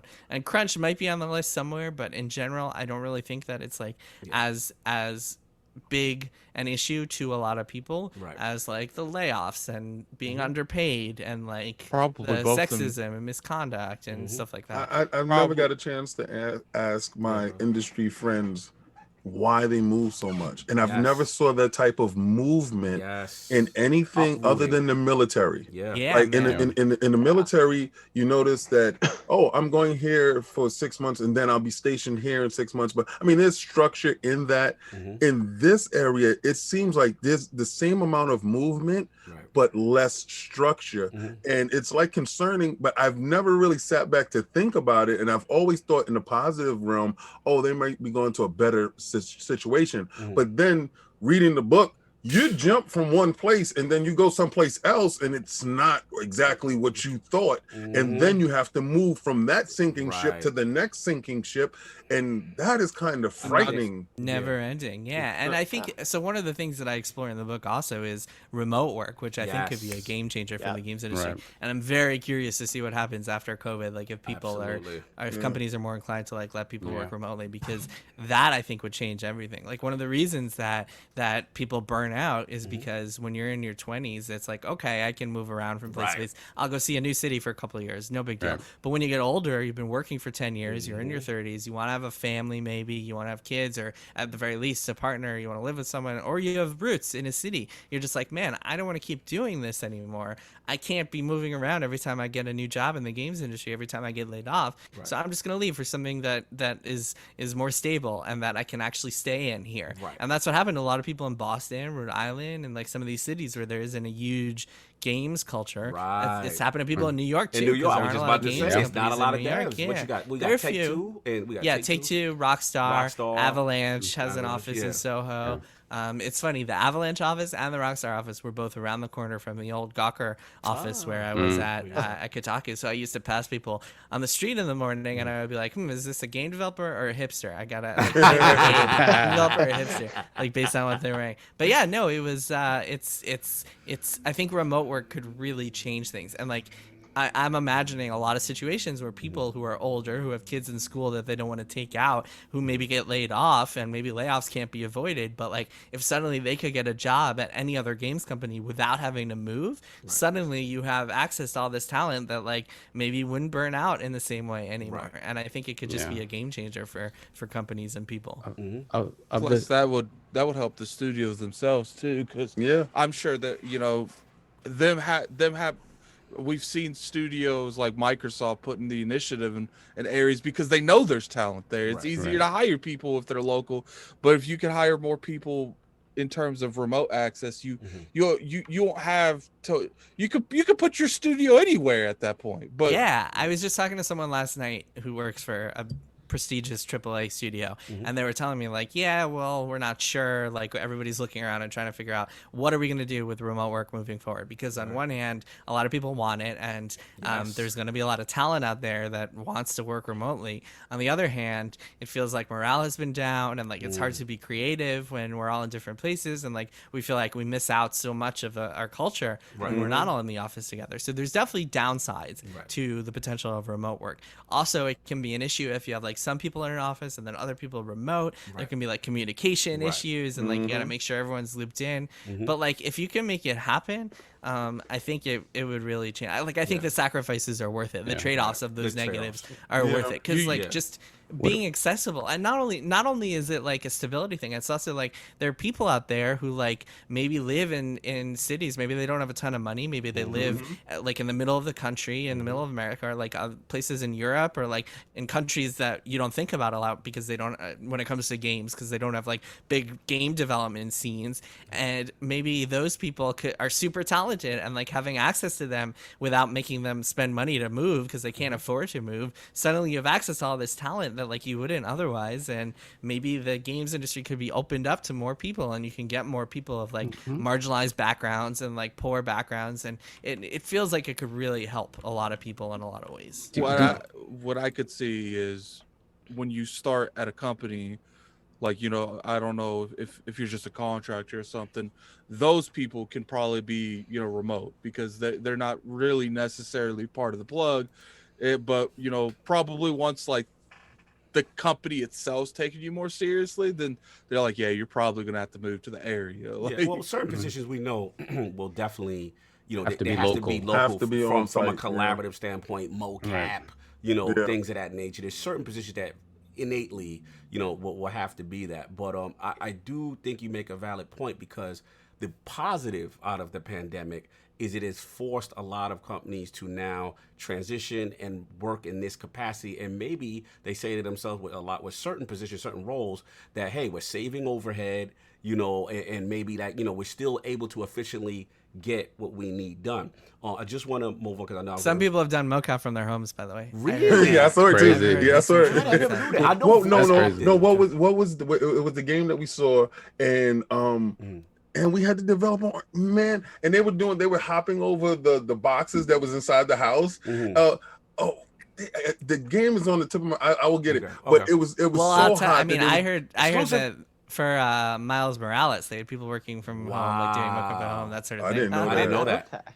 Yeah, that's amazing. Probably a lot of AAA games that have come out over the past like year, because nobody's been able to, especially Ragnarok, especially games that were coming out at the end of last year. So like we're in product, like they were being finaled in like the spring of last year when nobody went anywhere, and everyone was like, what the hell's going on? Everyone's sanitizing their packages. Like at that point, really nobody was trying to go to mocap studios. So I think a lot of people just set up their own, like, we're like, all right, well, this is long term, we got to do stuff at home and figure out how to make it work. But I do have one quick question for Jason. We got to respect his time. Obviously, you are one of the people in the industry, I'd say a lot of corporate, they try to don't talk to Jason Schrier. Don't talk to Jason Schrier. Has there ever been a particular, you don't have to say who if there is. I'm just curious if there is. Has there ever been a particular like publisher or any kind of story that you try to get, but it's like almost impossible? No one will talk to you in that place. No. Yeah, all the time. All the time. There are stories that I've one. tried to pursue and tried to get, and yeah, I mean, for every story I publish, there are probably 5 other stories that I've tried to figure out how to get, and either couldn't for a variety of reasons. I mean, there are all sorts of reasons why a story might not happen. Might not be able to find enough people, might not find the right people, might hear conflicting things from people and not be able to figure out what was true. There are a bazillion reasons. But to your point, I've heard, I won't say the company, but I heard that one big company has like a whole training session that's like their standard training sessions, and one of the beats in their presentation or whatever, it's the don't talk to press one, and they specifically say like, do not talk to Jason Schrier. Oh, wow! Oh, you wow! doing I this? am so flattered. I've never Blacklist. been more flattered. How does it feel, Jason, that when they're sitting there doing their little team meetings, they click a button, there's a big picture. Don't talk it doesn't to this operate man. like that. Yeah, I'm so flattered. I'm so flattered. That's amazing. And I've heard anecdotes about like people in meetings being like, "Don't leak this to Jason Schrier." Like, come on, guys. Wow. Which I think is funny. Oh, this But is yeah, so no, bad. it's flattering. I mean, Yes. like at the end of the day, it's that to me. Like, I mean, I'm doing my job, and Yes, sir. No doubt. that's what I'm here for. Salute. I want to respect your time, Lord Jason, because I know where we're going. If amazing. possible, I wanted to be able to sneak in the at least the first topic with you. How you doing on time? Yeah. Okay, cool. So before I got a few more minutes. Yeah, Okay, no cool. worries. So like I said, salute to you. Definitely with the, one thing I love about the book. First of all, everyone go pick up this book. If you want to learn about the games industry, please, pick up, because these are the reality. These are the stories you don't hear a lot about, the human stories. And, it's really cool to see. Also, what I love that you did is you had that solution chapter. That's the biggest part. Yeah. It's always great to highlight whatever issues that's going on, or to go into detail about issues and problems and stuff like that, Right. and the human nature side of it. But then at the end of the day, you should have thoughts and solutions. And I like the fact that he does have thoughts and to solutions. make it better. How to. Yep. Yeah, For anybody that it's thinks Jason is suggestions. just the person that throws Just the rock talk and doom hides and gloom. and It's hides all- his hands. It's all crunch and doom and gloom. That's what they say. Yeah. And the reality is I just want to hurry up because we got to keep on the time. But the reality is there's so many great points made.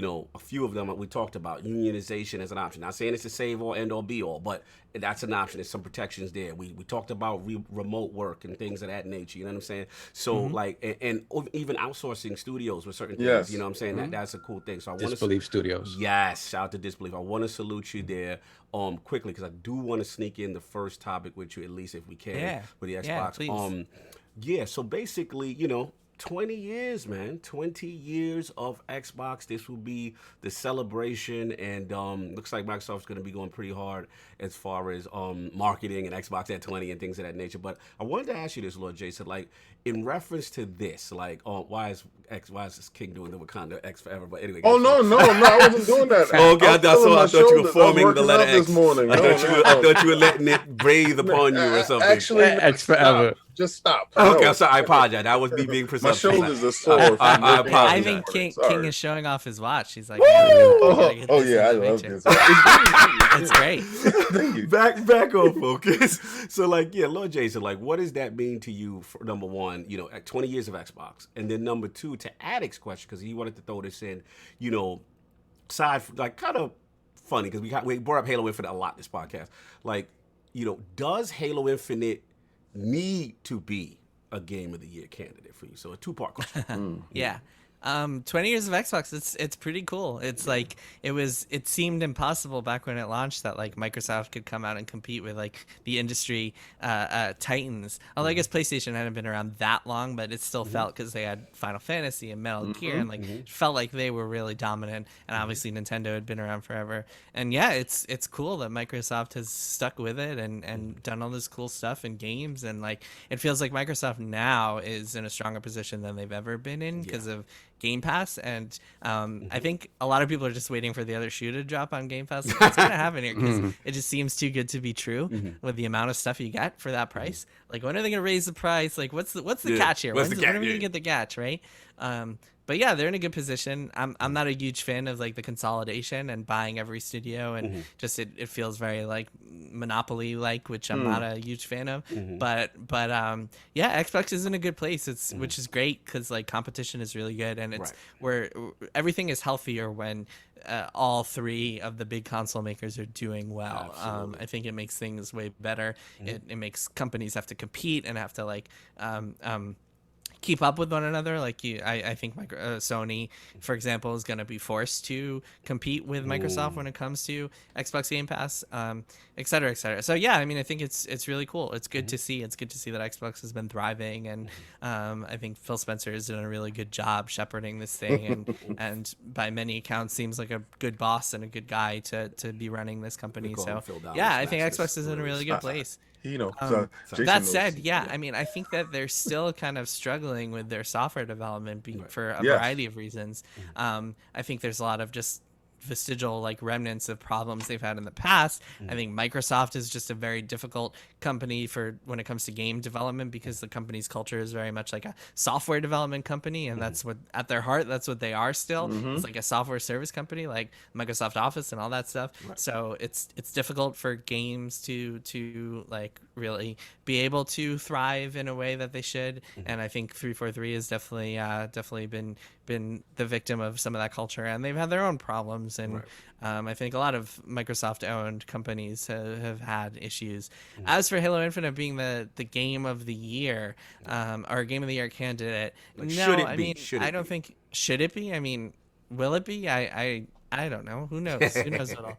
The thing is, I've said this before, but like when it comes to a AAA game development, every single game seems to have the same problems. It's like our tools suck, like our leadership couldn't stick with the direction, like we all crunched, all these issues, like all these standard issues in game development. And then the line between all of those problems leading to a failure and a masterpiece is just like razor thin. A masterpiece is just razor thin. For every like Cyberpunk, there's a God of War, which had many of those same issues, but somehow they managed to pull it off, and they made this incredible game. So with Halo Infinite, like I don't even think, even right now, if you ask people on the game, I don't think they would know the answer to like, is this going to be a great game? Because I think it's very hard to tell until you're at the end of things, and it's like, okay, this is shaping up. Okay, this is not shaping up. I think it's going to do really well. I think it's going to be cool. Hopefully it's great. I certainly hope so. I want it to be awesome. I'm happy it's coming to PC. As for Game of the Year candidate, I don't know. I mean, that question, I think the concept of game, this is a whole nother conversation. But I think the concept of Game of the Year is asinine, because like games are so many like there's so many different types of games, and almost looping them all together as video game feels like it doesn't make sense anymore. Like just because there's so many different genres and so many types of games and so much scale of games that it just doesn't make sense. Like how do you compare Threes as like the perfect mobile game to Halo Infinite? Like it's just a different, it's like almost like the concept of Game of the Year is kind of silly. That's why I really don't subscribe to it. But as far as I think in general, when we talk about Game of the Year, we're talking about like what's going to be the best AAA game of the year, which really they should call it. Well, but it doesn't really resonate with me at all. But all right, so the question I just really want to ask him, because I know his time is very limited. And you touched on something that I've always viewed, and you touched on that Microsoft is a software company, right? And being that the fact that they're a software company, the way they move and they have they hire instruction, stuff like that, like you was talking about on per diem work and on contracts, and they're going in and out, and you're plugging people in and you're plugging people out. That really doesn't work so well in the game industry and making games. Whereas Sony is they come from a movie background, they come from different type of structure, and they actually like watched and mirrored Nintendo stuff early on, and that actually grew their stuff. I remember them in the beginning. My question to this is Microsoft acquisition of Bethesda more important to Microsoft's gaming as far as the culture that was at Bethesda? Because we always, every time we went to E3, it seems like Bethesda always knew and always had that culture that Microsoft needed? As far Do as you flair, think, the way they present everything, their products. you know, Yeah.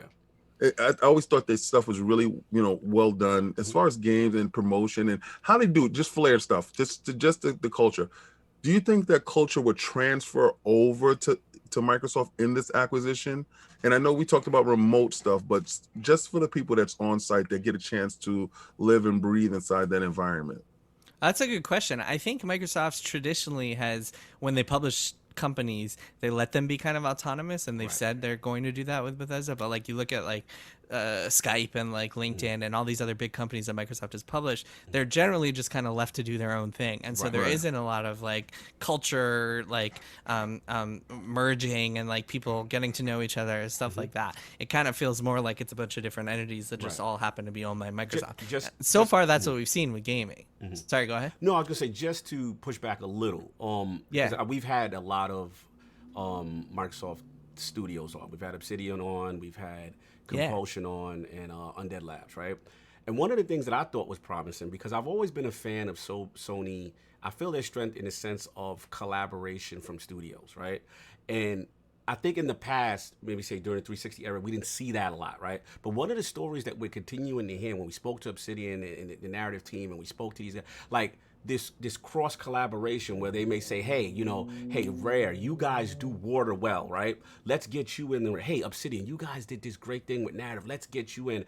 And I'm hearing these, even Compulsion, like we've had them on, and they're saying, hey, we spoke to this team, and all the studio heads together in these collaborative moments, kind of working together. And that, to me, gave me a little hope that they're working as a unified team to kind of make themselves better. So, like, do you feel this kind of culture change can like truly trickle down and affect the culture of like whether the way the games are presented, the way the games end up being produced underneath the Microsoft banner, so to speak, or do you think some of that is overstated? Yeah, well, I think there's a difference between like, hey, we're gonna powwow like every couple of months and like have our big summit where all the studio heads get together and like talk about whatever, or all the writers get together and talk about writing and how to learn from each other. And I think that's really cool and can be super beneficial. But that's a little bit different than like merging cultures. And essentially the only way to really like merge cultures is to just combine your teams, put them all together in one office, see what happens. And that can be both a good and a bad thing depending on the culture. Sometimes they mix together like oil and water, and then it's just like a disaster. I do think that Bethesda, I mean, yeah, certainly, like I'm sure they will be learning from each other in a lot of ways that are useful. But I wouldn't be shocked if, for example, like Bethesda had their own E3 press conference even separately from Microsoft. Like I wouldn't be shocked if that was the case. I also wouldn't be shocked if Microsoft just had it all under their umbrella. Like I could see them going either way. I don't know. I think it's still very early in this kind of relationship, and I'm very curious to see what happens. You want to see how that marriage work out. You want to see. Yeah, I mean, and also part of it is that like we're still in the middle of COVID, and like, people can't really get together in person as much anymore. So that kind of changes the idea of like what a culture is anyway, because like culture over Zoom calls is very different than culture over and when you're in the office together. So yeah, I don't know. I'm very curious to see what happens. Very true. So look, we got to respect your time. Any final question for anyone, Lord Daniel, anyone, because we got to get him out of here on time. The man has to enjoy his days, Sundays. Work hard. I got to go back to Mass Effect. Exactly. He did his book run. He did everything. Any final questions for Lord Jason from the panel, from the round table? I mean, Jason, what do you hope to accomplish with this book? Well, I mean, I just hope that it informs people and people like reading it and come away from it feeling like they've learned stuff and been entertained and informed and interested and hopefully give some more thought to like playing games and the cost it takes sometimes to make them. I think it's kind of like a secondary hope after that is that like some people in decision-making positions read it. Some executives, some people who are actually studio heads and say, hey, wait a minute, like we need to make sure that this doesn't happen to us and we need to do something about it. But first and foremost, I just want to make sure readers out there, like your average person who is like, whether they're a fan of games or not, just like finds the book interesting and enjoys reading it and comes away from it feeling like they've learned stuff. That's my main goal. Absolutely. We love what you're doing. Again, must read material. If you're a gamer, it's absolutely must read material. again. Thank you. The I appreciate legendary Lord Jason Schrier of Bloomberg News, rocking out back in the realm, man. It's always a pleasure to have you, and I love that we have real discussions, real talk. Nothing's off the table with you, and I love that aspect about you, your transparency. And real quick story. Yeah, shout out to everybody watching who I blocked on Twitter. Shout out to them. Shout out to the block. You know If you're watching, No if you're doubt. watching and you've been blocked on Twitter, and you feel like maybe you shouldn't be blocked on Twitter, send me an email and send me your Twitter handle, and I'll look you Yeah, up. You're gonna and do that in He said, advance. Feel he free said, to, do me a favor, send me if your you're knees and beg. if you're Yes, sorry, if you like bend said indeed. something, if you said something crappy to me and you feel bad about it, then just apologize and I'll unblock Exactly. you. That's easy. Yeah, Also, they don't want If you to feel do like that, though. I blocked you unjustly, then let me know and I will look you up and call you out if need be. But yeah, I mean, And look, then we can work things out. At the end of the day, maybe I don't make this clear enough to people. Maybe I should, but like I very much believe in second chances, and I do believe that They people gotta- deserve the chance to change. I don't believe that everybody deserves a chance to like get to interact with me on Twitter and like get my ear. I don't believe that everybody deserves my attention, but Thank like you. if you feel like I did you wrong by blocking you, then let me know and we'll chat. He said, hi, hater. Shout out to all the people who say, "Hey, you blocked me for disagreeing." disagreeing, with you." yeah. And then in 10 seconds, I look you up and like you just the called receipts. me like the most horrible thing. You're just like, Jason, you dirty Jew. I'm like, wow, wow. I'm like, no, Oh, that's not disagreement. You're going to Every get single blocked. time, every single time, like just happened an hour ago. No, It's respect. every single time. No, I respect you for that. And again, like I said, you know, that is a cool way of handling it. And one thing I never told you, so I got to tell you before you went out, is you know, because I used to have, like I said, these discussions with people like, oh, well, maybe he's dick picking or whatever. And I never told you this, but the year that we met, I believe that was you still Kotaku, it was me, Solve, Addict, and you know, we met you with Met Steve outside Totillo, of that. Deej, you know, Yeah, yeah. outside. It's like the E3, we meet you, right? Right. Yeah, man, E3. God, I miss it. I miss so much. it. I Yeah. miss it so much, brother. It was so cool. But one thing I never told you this is in E3, remember how you have the different halls? You had the one that had the cafeteria, the big stuff. Well, it was that one. And I was just sitting there minding my business. I was eating my little sandwich. And you didn't even realize, like, you were two, like, tables away from me. And I'm not going to put out the person who you were interviewing. But you were working. I seen the investigative journalism in action. You were very respectful. They were talking to you. And the way you handled it. And I was like, wow, he wasn't looking for, like, I told people literally all the misconceptions you have about he's just looking for these stories. And you know, it was really cool, and the professionalism you exuded. So I wanted to salute to you. I salute to the cafeteria to eat. You know, listen, I was able to eavesdrop. I'm sorry, I was able to eavesdrop a little bit. That's funny. Yeah, I mean, I have no idea. Like, I've had so many conversations at E3 that it's all it was like a developer, blur and to you were me. getting his But that's opinions. funny. Yeah, it was Okay, really well, You know yeah, what's going to sure. be funny, Jason? You're going to keep making these books. Every time you have a discussion with anyone at E3, some security going to come up and be like, yeah, John, we're going to say the developer's name's John. We're going to have to ask you to leave the premises, please. Oh my God, Lord Daniel, you want to say your outros to Lord Jason, man? Wait, me? Yeah. I want to thank you again so much for sending me the press copy. I think it was literally like 10 minutes after you tweeted saying, hey, if you're writing for a smaller publication, let me know. I'll be willing to hook you up. This is one of the best experiences I've had writing for Lords of Game for the past 2.5 years at this point. And Cool. I am really excited to see what else you do in the future. Hopefully we Thank can you. meet in person at some point. Thank you. I appreciate it. Yeah, Absolutely. hopefully on the streets of E3 one day. Yes. Yes. No doubt. Lord Addict, your final outros to Lord Jason Schrier, the legend. Yeah, definitely want to apologize for me missing 30, 40 minutes of the show again. It's but- all good. Notice Yeah. that he's going to play the game after he does the podcast.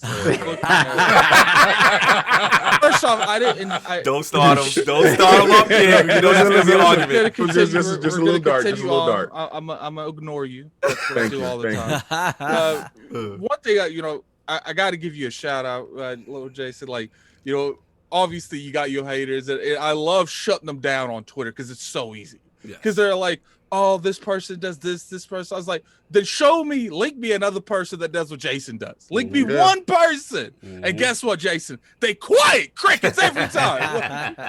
It's like, look, at the end of the day, you could disagree with how you handle your Twitter. You could disagree with how, your opinions, but you can't disagree with the work. Facts. And that's what he does and he does it very well. Professionalism, no doubt. Lord Saab outros the Lord Jason. Jason, I mean, you exude New York attitude. Yes, I love very New York. That's the best compliment I've gotten. That's my favorite. Man, I love that. Born and raised. Yeah. You don't take any smack, and sometimes there've been moments when I've disagreed with how you handled stuff, and then, like you said, it comes right back to, there'll be private conversations to sort of ameliorate situations and things like that. So I just love that about you, and I wish you said that outwardly more, that, hey, I'm just not shutting people down. And with that said, I would like to, at some point, have a more in-depth conversation with you about the state of the industry. I would love to have that conversation. Let's do it. Hit me up anytime. Ooh, there you go. Solve exclusive. Let's go. No doubt. In a few months, when I'm when you're rested, I'm so exhausted from this. Yeah, absolutely. You have to be Lord King outros. You got your people to stand down. I respect that. Yeah, leave him alone. Those actually was lower rank and file. I must say, as a fellow Jets fan, I know your skin is tough. And, yeah, trust me, we deal with it all the time. And we got hope this season. Do we though? Don't worry, we'll talk about that later. I was just telling Cog that like no matter how much optimism you have for the Jets, it's like it's still the Jets. It's like please please don't mess it up. Type of thing. Zach Wilson, man, we'll see. I don't know. Please, I saw this stuff just like last week. I saw this stuff about his mom. We have to shut her down. Oh my God! Is the Jets a football team? Yes. Oh God! Wow. Anyway, Jesus. But also as a fellow New Yorker, you put the right person in charge of something, and that can fix. So we saw with the Knicks, we saw with Microsoft, with Phil Dominus Maximus Aurelius Spencer in position. We can actually change the culture in certain things, and hopefully we have a brighter future. But to you, sir, a real journalist. Facts. And that's why I just had to make it really clear to people that it's you just don't put journalists under somebody's name. You earn that, and you strive very hard for that, and that shows in your body of work. Yes. And what I like from this latest book is the fact that you gave solutions at the end of the situation, and people need to take that. So instead of putting him, don't talk to Jason, how about you read his book, and how about you go and say, oh, maybe you should talk to Jason, because if he's the topic of your intro, I think maybe you don't want to work there, because that means then there's some underlying problems with the company that you don't want they're this worried man about to get. talking about. Exactly, right? Capping for the brand. Exactly. Have you ever had a lot of has there ever been a lot of feedback coming from those studios that they want to clear something up, or for the most part, once you reveal the stink, they just stay away from I just want to say one last thing is, thank you for being the boogeyman in a lot of these dudes' closets. And some people be shook. Yeah, they be shook. To add to your question, usually it's just silence, which I think is sad. I think these companies should talk, and it would be beneficial for them to put their executives and give them interviews and let me tell a fairer story, because a story is never going to be as fair as it could be unless it gets every voice in the equation. But these companies never want to do it. These companies believe that if they shut up, then maybe the problems will go away. And I think it's sad. I think it's a bummer. I would love to get on the phone with all these execs and all these managers and all these CEOs, but yeah, mostly it's silence. Occasionally someone will talk to me off the record and be like, hey, actually try to get me not to talk about something or whatever, but mostly it's silence. Well, look, Lord Jason, absolute pleasure. Enjoy your Sunday, brother. Looking forward to getting you back in the room. Everybody pick up Press Reset. Have a good one, brother. Always a pleasure. Thank you, man. Thanks for all the kind words, everybody. And see you guys next time. No doubt. Peace. Legend, Lord Jason Schreier. No doubt. And of course, Lord Daniel May from LordsOfGaming.net pulling up with tremendous article on that book. You know what I'm saying? Tell them what's going on with you, what other cool articles and opinion pieces you got going on at LordsOfGaming.net, sir. Well, so obviously I had the review for PressReset up. That went up last Tuesday. I also wrote an op-ed about how I've seen the things that Jason highlighted in PressReset in my... It's going to be 4 years out of college this week. And then I promise, even though this is almost like 2 or 3 weeks after release, we are getting a new Pokemon Snap review. I'm almost done with that game. No doubt. That will be up by the end of the month. That I promise. Listen, bro, I want to shout you out because I'm glad you can make this. You know, we always try to reward our writers with stuff like that. You, Gene, Hector, I mean, the whole team. You guys kill it, but you've been one of the OGs, and I got to give a shout out, you know, to rest in peace to the homie Lord Dizzy, because you were his champion. You were his, he was like, I'm telling you, this kid, man, and just to see your growth. I know your work in life sometimes gets in the way, but when you contribute, you're clearly one of the best, and it's a pleasure to have you. Extreme professionalism, sky's the limit for you. Always glad to help you and support you. And yo, check out his articles, y'all. LordsOfGaming.net, man. This guy was Dizzy's #1 draft pick, and now mine. My man, Yeah. Lord Daniel May, brother. Salute to you, brother. Enjoy yourself. Daniel, they're calling you Theon Greyjoy. Oh, yo, he do. Yes, He do. yes, he do. He do, yes. That's the funniest joint ever. Whoever said that, y'all foul, but it's funny and it is true. He do look like the. I don't know how you want to take that, Daniel. Oh, no, y'all take it. Theon definitely dangerous. The Lords of Gaming in the building, man. Salute. We're Lords here, for real. No doubt, man. A pleasure, brother. Enjoy your Sunday, bro. Will do. Hit these super chats. Thank you, No man. doubt. Saul, let's get to super chats. Okie dokie. Let me roll back a little bit here. We've got. We got Cedric H with the $10 super chat. Keep up the great work, Lords. Thank you, sir. Then we got Reggie Mobile 9 with the $5 super chat. Salute to the Lords. I wish more journalists would like Jason Schrier, ruffle some feathers and tell some truths, less lies and hidden mess. Salute. Yes. Facts. Then we got Urban Ninja with the $5 super chat. I like him already. That's exactly why I didn't jump in myself. Got a a computer science degree, just couldn't put myself through that. Yeah, it's game dev is tough. Then we got Mr. Bad Bit with the $5 super chat. Greetings, Lords. Random question for Jason. It's been 2,244 days since the release of Bloodborne. When's that sequel happening? Please give me hope. I'm sorry we got to ask that, but I don't think it's ever happening. They'll remix it again. Then we have K Mega, $10 super chat. Mega. For support. Thank you, brother. Mega. No doubt. Then we have J Dub as a shell with the $5 super chat. Does anyone know when Returnal will hit the $20 digital bargain bin? Asking for a friend who thinks $70 is a ripoff for Rebugnal. I mean Returnal. In 2 weeks. Then we have Flav with the $5 super chat. To Jason's point, there's passionate crunch. Then there's slave driving. YouTuber Noodle made an excellent video on this with Marty O'Donnell. Noodle. Yeah, people always try to say, "Oh, I worked overtime last week. I crunched." It's not the same. Not the same thing. Not the same. Then we have So Petty with the $10 super chat. Just in case any devs are listening, can we get a Quantum Realm Ant-Man game? Okay. No doubt. Then we have Shawan with the $2 Shawan. super chat. Is there an audio version of Jason's book? Yes. We didn't ask him that, but there No, is an there audio there is. version. I There is. spoke to him offline. Yeah. It was delayed, so it should be next week. So next Okay. week will be the audio, from what I heard. Is he narrating it or is it someone No, else? someone No, else it's is the narrating. it's the dude who plays Noctis. Yes. okay. Noctis from Final Fantasy. Cool. Look at cool. Attic. Oh, professional. No, he's on it. Then we have Dan Lazaro, $5 super chat. Attic gonna show up late and not brush his hair or anything. That nickname is fitting today. Jesus. Jesus Christ! Why y'all worried about my man here? Kind of weird, man. They care too take much that about your criticism. appearance. I take that criticism a little bit more if it was a woman, but you a dude. So. Addicts World. Let's Addicts go. World. Addicts Gamers World, play. that's facts. Yeah, he woke up now. He's woke. Yeah, he's awake. He's awake. He's awake. Thank you for waking him up.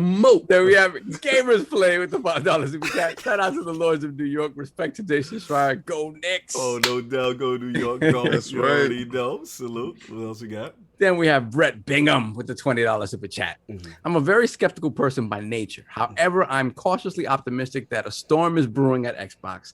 And Phil Spencer, Bane of Jim Ryan, Bane of Sony, Zeus incarnate is going to throw bolts at E3. Phil will be smiting fools. Wow, very dominant talk. Let's hope. The man who got them horns. Oh, I haven't seen him in a while. Salute.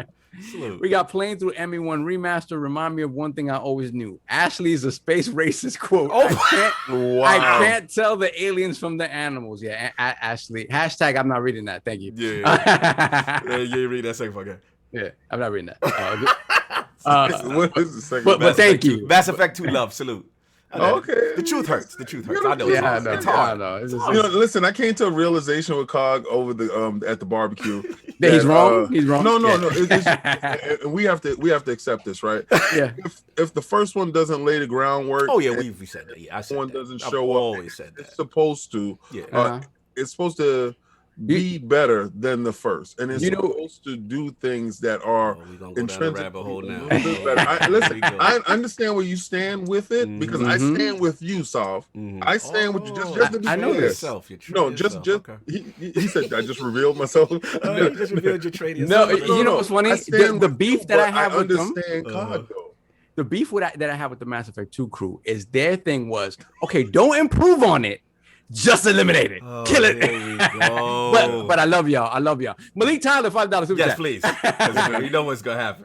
Salute to Lords. Just waiting on E3 so I can see what Microsoft got. Also, Battlefield 6. Yes. That's no doubt. Everybody's been And stop calling for Andy McNamara's head, please, people. This is ridiculous. Let's stop. They champion that game, but don't go buy the game when it comes out. This is stop it. Stop capping for the But what it is, they have because it's modern this time. No more 4 scores 7 years ago. They don't want that. Yeah, we don't support. want that. Yeah, Support. Then we got Suicide Kings, $2 super chat. Note to Addict. You pay her to leave. Oh, just that. Look, I was gonna say some crazy stuff, but this is the Lord's Day, so It's the Lord's Day. I'm just gonna say I wish it was that easy, but okay. sometimes your moms won't leave. Stop it! All right, next. Let's go. Time. Someone can take a shot at me, but I can't take. No, shots I get back. it. I get it. That was who's the dude that punches in the nuts all the time? Yeah, that's low. It's all jokes. These people know it's all jokes. Anyway, that's it, son. We caught up. Yeah, we are. All right, caught up, let's finish the topic. 20 years Xbox, man. Lord Addict, man. 20 years Xbox, what it mean to you, and also your Halo situation, game of the year situation. 20 years, man. I remember. It's been a long 20 years. It's your young self. I mean, it's not my fault. Like you be acting. You know what? I made sure. You know I got it. That's how I get you going. Let's go. I remember, back in the day playing Halo. I didn't really get into Gears, but it's always been one of those things that Xbox has definitely been one of like the pillars of my life. Mm-hmm. Nice. And it obviously PlayStation, Nintendo has too, but people can say what they want about the Xbox brand. Without the Xbox brand, I don't think the gaming industry would be the same. I think that we would have got to where we are with the internet. Yeah. But I think Microsoft excelled it by like 5 years. Right. So, it's hard to tell. Like Microsoft inventing the online scene the way they did for consoles, it could have. Without that, we might not even be where we are in terms of internet infrastructure. Mm-hmm. Obviously, when something evolves in one area, the cable company's got to take it to the next area to incorporate. The people are making a lot. There's a lot of money to be made in this internet stuff, man. We got to improve it. So people. One thing I have to say too is, I think that we have Microsoft to thank for where the first-person shooter market is, because I think that Halo elevated it on console, but Call of Duty is what put it to the next level. But I agree with you because, not to cut you, you made I'm not gonna let you run past that. Prior to Halo, the consensus was you really can't do It can't be done. console. I mean, Without mouse and FPS, keyboard. a mouse Yeah. and keyboard on joint. And don't get me, we had Golden and all that stuff before, but nothing was on Halo's level at that time. That changed the game and proved that not only could it be done, it was revolutionary because even King, we've had this discussion before. AI, lighting. It was also a graphical showpiece in conjunction with the story. Yeah, the story. I mean, it merged everything at a point where we didn't see that, and it was a unicorn standing in the field. So when it made people take notice. You know, when it gets to me, I'll talk to how I feel about Microsoft. And plus, you know, I honestly think that we're seeing evolution in racing games because of Forza. Yeah. You know, clearly, sooner or later, someone's got to catch up with them in quality. And if you don't have that quality, then what's crazy is Microsoft is dominating a genre that isn't locked out, like a Madden or like a 2K. Like people can compete with them, but the game is so dominant that no one wants to try really. But you know, Addict, that was competition because for a long time, Sony had a lock on it with Gran Turismo. And the Forza team took that challenge, and I didn't really think they was ever going to beat Gran Turismo, to be honest with you, because I remember not even a car racing dude, but getting Gran Turismo, Sovereign knows that, we would get the Japanese game and play it before it even came out because that was the pinnacle of racing. And to your point, Addict, for them to meet the challenge and to exceed them in every damn category speaks volumes to that studio and Microsoft as a whole. I think you're onto something, sir. I'm sorry, I gotta change the subject. Shout out to Daniel, man. He literally changed his avatar on Twitter to Theon Gritch. Yo, I can't. Shout out to Gondor's Condor, y'all. Peep your man. So funny. He literally changed his Twitter to this. I'm like, yo, he's messy. Salute to him. Continue. I had to show you that. You know, the next thing about Halo, look, I get it. I love Halo. I've always loved Halo. Halo's one of the. I think I've always gravitated more towards Fable than Halo when it comes to like the original Xbox titles. But like, let's be real here, you guys. There's nothing they could do to ever get Halo to where it was. And the only reason that is because back when Halo was popping, there was no Fortnite. There was no Warzone. Like it's not necessarily that Halo's fallen from grace, which it has a little bit. It is that the competition around Halo has grown to or above Halo. Right. And it's just like, look, like at the end of the day, Halo's still a beloved franchise. But how do you compete with Fortnite? How do you compete? I mean, they had to make the multiplayer a free-to-play just to even remotely compete with it. But what if that hits though, Addict? What if that really does hit? People are excited to play something that's free. And when it's on everything, they had to make it free. Right. But what I think you answered your own question there, right? How do they bring back that greatness? I think that's the thing is when it comes to the overall skill, Fortnite takes skill to play at the higher level, but it's not as skillful to play at the casual level when you're just walking in. You get in there, do your couple games, leave, and then you can just unplug. Right. Halo's not like that. Halo has a weird skill gap that a lot of casual people can't get into. And one of the things that I see people always talking about, they love comparing it to casual games. And it's not a casual game. I don't know. Anyone in here thinking Halo's a casual game, go play Halo 5 right now. No, I get what you're saying. And you jump in there to nothing but sweaties, man. So what about a comparison to Warzone, right? All right, forget about, because Fortnite is on another level, right? Fortnite is that game that appeals to everybody, right? It'll appeal to an 8-year-old kid as well as a 35-year-old man. What about comparing it to Warzone and how it could function in that space? You know what the difference between Halo and Warzone is right now? Warzone is still capitalizing off of Fortnite because it's a battle royale game. Right. Yeah. I think Halo needs to go that route. Oh, they're doing that. I think for sure. I think that's happening. You know, whether it comes out at launch is another story. It's like, it's something has to give in that space with that game. And at the end of the day, I got to call you out, Brad. Got to. Going after the chocolate. At the end of the day, I would prefer them to aim more towards what I want as a Halo fan.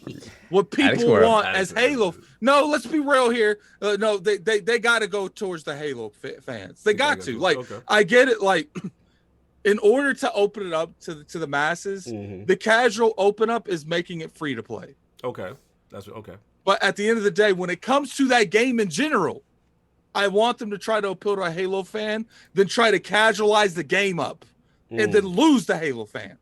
Yeah. And the only real way that you get to that point is have high quality, or it changes the industry. Right. Look, I don't think Halo's going to be like a low quality game or anything like that. But when it comes to Halo, they got more to worry about than God of War. God of War only worries about one aspect, a single player driven experience. Right. Like, Halo is one of the few open first person shooters or shooters in general that they can't just get away with one or the other. Right. They got to do both of them. Let me ask you this. Slow Mo was actually saying something I was thinking about. Like, what do you say to, like, okay, we can admit that Halo on some level lost a little bit of appeal as opposed to its hey. So what about the mindset addict of, like, well, don't you want that base, that casual base, that, you know, the Fortnite, the Warzone guys to come in and evolve? Not that you got to completely casualize Halo, but with that mode, or just you got to bring those people in to take it to the next level. The thing is to bring those people in, you have to casualize the game, and I don't want them casualizing the game. I've seen beloved franchises of mine make moves to get a bigger audience, and it made for a worse product in general. Final Fantasy, people didn't like the art, the turn bases. They got so much criticism. So 12, they decide they're going to go away from the turn base. 10 is the last game I love. Okay, like, definitely clearly addicts. Every year, it gets more and more casual, and I'm sure there's people in this chat right now that has a franchise that they love. Right. That they tried to chase the bag instead of chasing the fans. Okay, fair enough. So, but are you against, like, modern updates? Remember when it was ADS and Sprint? Some people were hardcore and mad against that. Are you against that too? Like, no, I'm not against that, because to me that doesn't make Halo. Okay. Like, I've never talked to a Halo fan. I'm like, you know what do you like about Halo? They've never said, you know what, Addict, I like you can't run. you know what else I like, Addict? I like that you can't aim down sights. I've never felt like that's Halo. Halo is about map control. Okay. Halo is about I got you. leveraging the map to win the game. Don't change the core gameplay, so to speak, as opposed to modernizations or certain things. Okay, I got you. I'm moving on. Let me get a Lord Solve, man. Let's get back. Focus. 20 years of Xbox first, and then the Halo effect. I mean, 20 years is crazy, man. Xbox is special for us as a group. You guys can age shame me. At least I'm older than Xbox. barely. Just barely. Salute to you. But it's really special for us as a group, because if you remember when they announced Xbox, a lot of the sort of the reaction in the industry was, nah, we don't believe that they're in it for the long. We don't believe that they're serious, right? We don't believe they're serious. And I remember me being, you know, I was super optimistic, just because I'm like, look, man, my Sega's gone, and sound like King. Yeah, and this is this company that's coming in to sort of take over those reins, right? I mean, the black box. It just felt like, even if we didn't even know about those sort of connections between Sega and Xbox at the time, it felt like that was the replacement. And so I was all in, and I wasn't worried about, you know, people saying these are the Windows guys, this isn't going to work or whatever. I was super excited. And I remember specific moments. Like, I remember King, me, Lord Rick, Lord Jose. We went the day that console went up for pre-order. We go to the Manhattan Mall. We go to EB Games. And everybody gets their pre-orders, right? And I just remember us going to breakfast after that, being so excited for Halo, Project Gotham, and Dead or Alive 3. Like, and just it was just a special time. And then the day we went to pick up our consoles, I remember we were pissed off because we didn't realize that EB Games was beholden to when the mall opened. So everybody who got their stuff from a store that was out in the street had 6 a.m., 7 a.m., 8 a.m. openings for the console. We had to wait till 10:30, maybe 11 o'clock for the mall to open for us to get our consoles. So we were pissed off because you were right outside at the GameStop across the street or whatever it was called back then. That was Electronic Boutique. It was on boutique. Yeah, on the corner. Yeah. And it was something else. And we were just like, man, we should have done that, but whatever. So we had to wait. But I just remember that first day, man. I threw on the first day. I went from least excitement to most excitement, right? Yeah, we always do that. I threw on Project Gotham. And I'm like, this is King, we always do that. We throw them in sequence. In sequence, Facts. And you say the best for the last one. For last, right? Facts. And so we did that, and I fell down this rabbit hole of ripping all of my tracks to the console. Shout out to so custom my music soundtracks on there, and I'm playing Project Gotham, getting kudos points. I was like, oh, this is amazing. As a fan of Metropolis Street Racer on the Dreamcast, I'm like, this is it. This is amazing. So then after that, we went to Dead or Alive. And you know our history with Dead or Alive. Right? All the way back to the original Saturn. Dead or Alive was 60 FPS, beautiful, the unshaven. Yo, and to see what that game looked like on that Xbox. It was jaw-dropping. It was so amazing to see that game on that Xbox. And I played that for a couple of hours, and I said, all right, let me have some dinner, and then it's time to put the show on. And I throw on Halo, and we get through the music immediately hits you. Just right there. The music hits you. The fact that when you're escaping the Pillar of Autumn, and you realize that you have a flashlight on your gun that illuminates dark areas. It's crazy. And then when you finally land on Halo and you see the scope of the game, and it's like, whoa, what is this here? I hung up, I called King, I called Cog, and I'm like, have y'all played Halo yet? He's like, no, we haven't played it yet. Stop what you're doing to play Halo. Play Halo. Stop whatever you're doing, play Halo.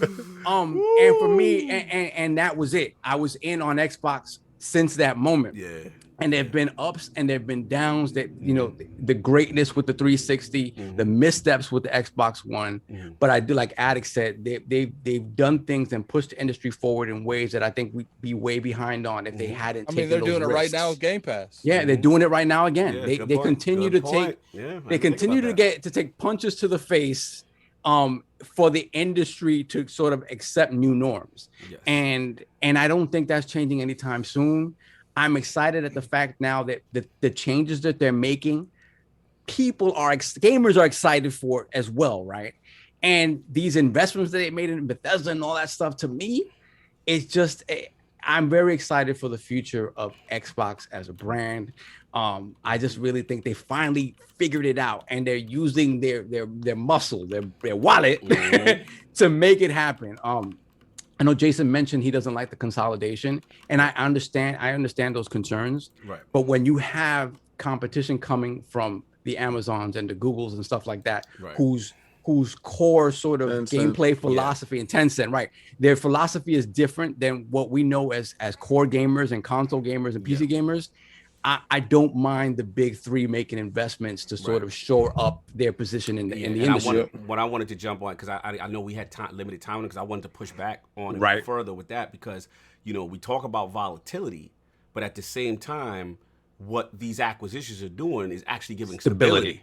And I wanted to really, I was like, damn, we ain't got enough time. Then that's going to devolve into another argument. And I mean, not an argument, but a discussion. And, salute to Jason. But I agree with you on that one. So. The stability and the fact that they are trying to be hands off and let these creators be creative. As opposed to. With that cushion of knowing, hey, your job is secure. Like, make the game you want to make. Right. I think we need more of that in the industry. So I'm excited for them. You know what's funny, Saul? Me and Cog was talking about that last night. Is like, for some reason, there's this narrative that people are going that, like, they're not buying bad studios. Like, these studios with a limited budget, limited budget, right? In a fraction of some of these have grown double almost. Like, they've made fantastic games. Like, I think Obsidian's their best buy, to be honest with you, out of all of them, because you see Obsidian, and when it looks at their past. Obsidian, I was talking to Cog last night. What has Obsidian not made in the RPG world? I forgot they made KOTOR 2. They made Fallout New Vegas. They made South Park Stick of Truth. I mean, and then you look over there to I said Stick of Destiny. Yeah. Oh yeah. Actually, yeah. South Park. Yeah. I think Obsidian with money is kind of crazy. Any of these very studios scary. with money. And I think it comes back to like these studios have made some great games with small budgets, and now they're able to take those ideas and blow them out a little bit more. And even if they don't, they have the structure and they have the stability to make, even if they want to make a small game, they don't have to worry about where that next paycheck is coming from. And that's so big. So to the Halo question, man, I really want Halo to be big. And I think the free-to-play thing helps it sort of reach that larger audience.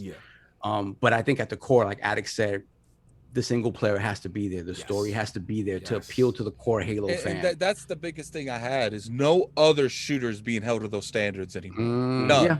You don't see people. You know what? COD story is a thing, right? Story is lit.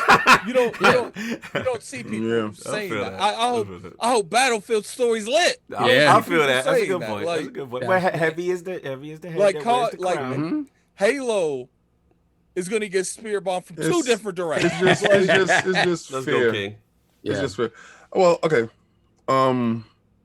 We never wanted you, Xbox. There we go. You weren't my choice. Oh, don't let them clip this. I don't care if they clip it. But they can clip it. They can write it down. They can post it on the wall. They can do whatever the hell they want to do. So how I said my Sega, right? Yeah, I said my Sega. I wanted my Sega. I feel that. But Sega was a tale of two companies trying to exist as one, and it was not to be. So Microsoft and their lineage with Sega, if people don't know, I suggest you go research that. They are the spiritual successor. I told you, whenever there's a void in the so big it's an three, Xbox was King's rebound. Yes, she is beautiful in every way. She stepped up to the plate and she tried to make me forget about my forgotten love. She passed. Untimely, the Dreamcast was an untimely death. It was an untimely death. She went very suddenly and into the night, and along comes Xbox, and trying to make me forget all the Sega love. And I'm telling you, any Xbox fan knows, and I know y'all probably started on Sega, and throughout the years, and you hear all these Xbox dudes buy Sega. There's a reason why we want you to buy Sega. You're right. You understand? Because we want that old thing back. We want our old 1-2 back. We like those moves that we used to do. You understand? So we got CEOs throughout the years. Now I can tell you all we about need an AA meeting for Sega people. It is what it is. But I can tell you about the first time we went to all these shows, and Microsoft has always been great at this. They've always been great at public relations, being with the public, out with the public, showing their products. And we have countless shows and stuff. If we think back, we were there. We were doing these things with it, and they endeared us to it. We had different CEOs at different times that did great things. I want to definitely give a shout out to Steve Ballmer, because without him, it would have ended. The road would have ended, and he went forth and he put back that Ring of Death could have killed any console developer on this planet, and he made sure that he blocked that, and that did not happen. There's people along the way that kept things going, and it was people that tried to tank us, like the Don. But along come Phil. Along comes a little shining light that's from the company, and it's so indicative of Microsoft's appeal of how the company is. He grew from inside the company to become the highest part so far in that area that he's in, to become Phil Dominus Maximus Aurelius Spencer.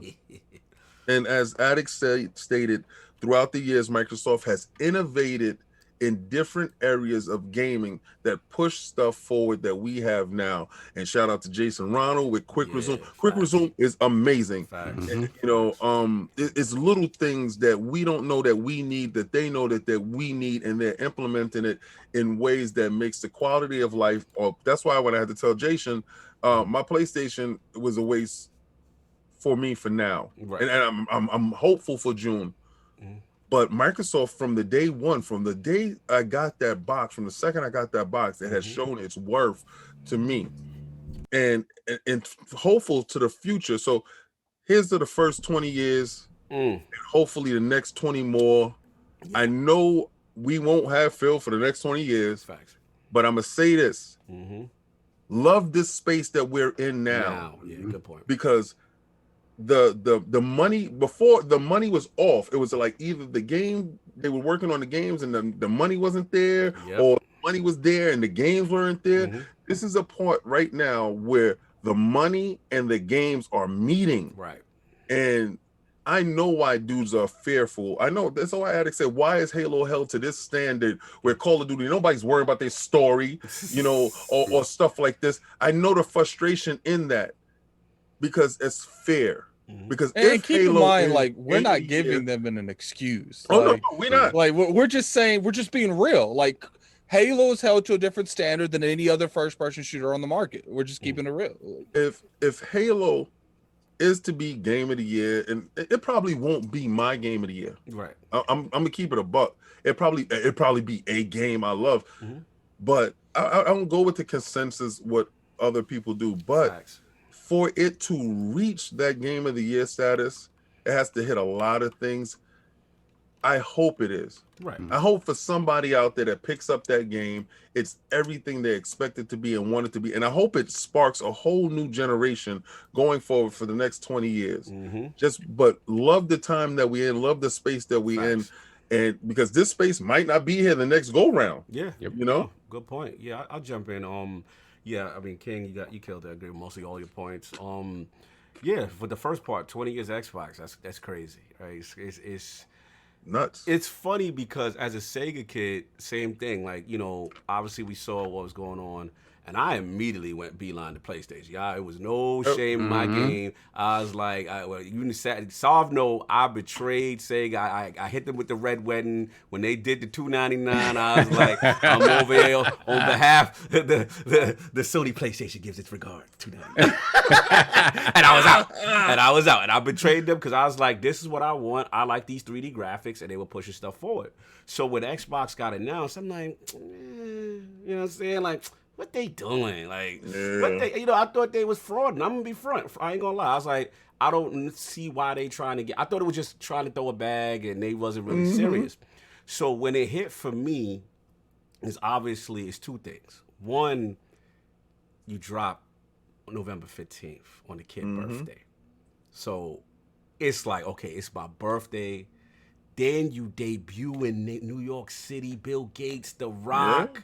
You know what I'm saying? I'm like, damn, it's kind of meant to be. I gotta cop that. You know what I'm saying? So you got that, you know, and then as a techie, I always love the platform. If you're a tech, if you love advancements in tech, if you love to see how Xbox always make me push forward, because it's like hard drive in the box. You know, shout out to Brap. I was on his show yesterday with this. You know, Ethernet embedded. Again, not saying that it was the first, but they were the first to combine all these things, do it well and at a high level. Then you got the custom soundtracks that Solve's taking. I ripped whole albums into this joint. You know what I'm saying? So you got that. Then it was like, let's be real. It's like each generation, iteration. Then it's like 360 comes out, and it's like, yo, King, we got to get rid of our big back TVs. You know what I'm saying? 1080i's out. Shout out to Rick. Yeah, you know what I'm saying? Shout out to Rick pushing the game. HD1. Like, we got to get rid of the big back TVs. It's over. No more 480i. When you saw 720p, we laugh at 720p now, but 720p back then,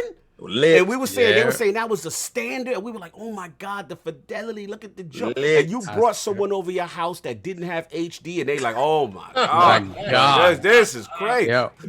I remember, do you remember MVP Baseball 2005 and 720p widescreen? Widescreen. Widescreen. Yeah, that's when the TVs went wide. We had a 16. That's what we learned about 16 by 9. Yeah, we started learning about aspect ratio. Aspect ratio, like a mother. You know what I'm saying? Like, it's so many iterations of Xbox. Each one forced us to learn tech. OG made your network learn because Xbox Live. Then it's like, you got this, and then Xbox Live come out. Oh boy. You know what I'm saying? They killed our Saturdays, but whatever. They killed our Saturdays. You know what I'm saying? You can stay for the crib. You can do it for the crib. We talking. We like, yo. Then King, You remember when the first time I heard you? you that's you did and then, King, keep it real. See, these gamers now, you know what I'm saying, no disrespect. But we come from them OG Call of Duty lobbies, them OG Yes. when the disrespect was Bad high. racism. And it was Racism. loose. I love the And racism. Some of my best friends was racist. And you did not want to lose to these dudes in these Yes. lobbies. You know what I'm saying? So Nothing worse than talking all that smack and coming back in that lobby. And you're all, and then you gotta Yep. hear they mouth. I just stayed quiet. You just man. stay quiet. You gotta hold that. He told me the most disrespectful thing he told me. Yeah. He said the reason why you can't shoot, your fingers too greasy from the chicken. Oh, And wow. I said, yo. I said, I got you. I said some racist stuff to him too. I said, I got It was you. bad. It was toxic, yes. But shout out. But he was one of my best friends though. Shout out Yeah. to Yeah. Xbox 360 now, realizing how crazy it got. Remember, Kasov, they had regular, then they had underground. They're underground. Yeah. If you was about to smoke, You can host bar. Yo, one thing I don't like that they changed is the voice modulator. Yeah, remember that? Something like Darth Yeah, Vader. actually, Yes. Yo, So- I found out one dude that we was playing with, and I thought this dude was older. Yeah, the voice modulator. Yes. It was a little kid, Little man. kid with the voice The voice modulators. modulator. Yo, but remember, yo, King, we Yo. gotta go do a funny one. This pre-connect. Remember the Xbox camera? Remember? Shout out to Uno after dark. Uno after you jump inside the room. I remember. I never No. Yo. Dave's room was not locked. I That's jumped still in there. I happening said, to this "Oh, day. Yo, Uno after dark when the camera go on in all type of situations. all type of situations. That still happens to this day. Oh, it's still going on? Yeah. Oh, man, yo, I don't Uno know. I after can't dark. have If real ones know. Yeah, Uno after dark. Uno after Yo, dark. You knew, you knew how dirty somebody was when you saw Uno. Yeah, so we have people in the chat asking if these people were real racists or just racist. No, among they their were straight friends. racist. It was Yo, Yeah, some they were people, straight and the racist. thing is, to be honest, there were times like you have people that come in there straight racist, and the fact that you continue to interact with them, like honestly, there were some people that really some people that changed. changed. Yeah, Like, some people changed. Yeah, It's crazy to think about in that toxic of an environment, Right. But it happened. But it definitely happened. happened. I had one dude, and because we wind up, one of his people switched off or whatever, and my team left, and I wind up going on his team, and then he started asking me like questions because then you know that they are not in the same environment as you. And how is it in New York? Is it a lot? Yeah, of you would get that. people Yeah, and stuff where like you that. from? Oh, wow. Yeah. Okay. So, and then that bridges the gap. That changes a whole lot of things, and I can only attribute that to Xbox Live. Absolutely, because again, you had groups of gamers that would never interact with each other from so many different places. We were so cool to hear someone overseas or over the world. Oh, when you hear someone with an accent, right? Remember that was a big thing. You'd be like, where you from? You where from France? You from France? Word. Yo, You playing remember Xbox? Xbox To be snitching on honest people? with you, Yes. And it was that one dude in Africa who light was on. You remember when you looked at the map and everybody who was on, I forgot what game. The first time, was it 360? And you turned on Xbox 360, then you saw Xbox Live, and then it showed you the world where map. everybody was Yes, at, yes, and yes. it had one ping in Africa. Yes.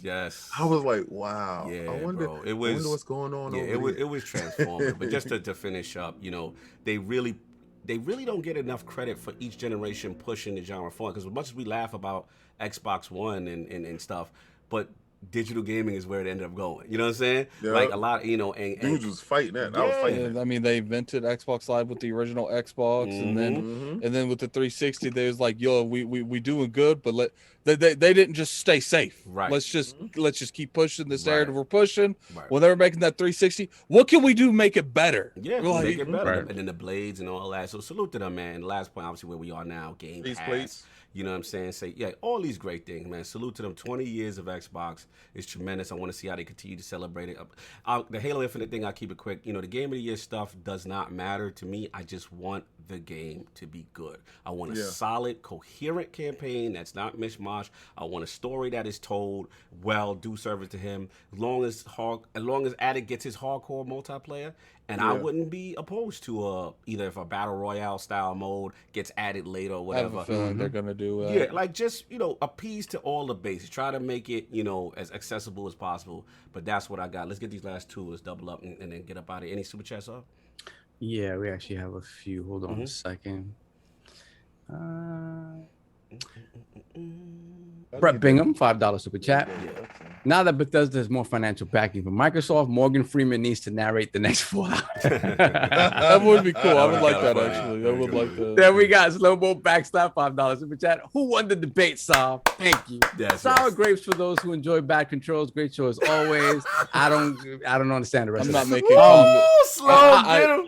Listen, not Slow. making- Just don't mistake me giving you props for being a Mass Effect encyclopedia for saying that you won. Don't mistake that.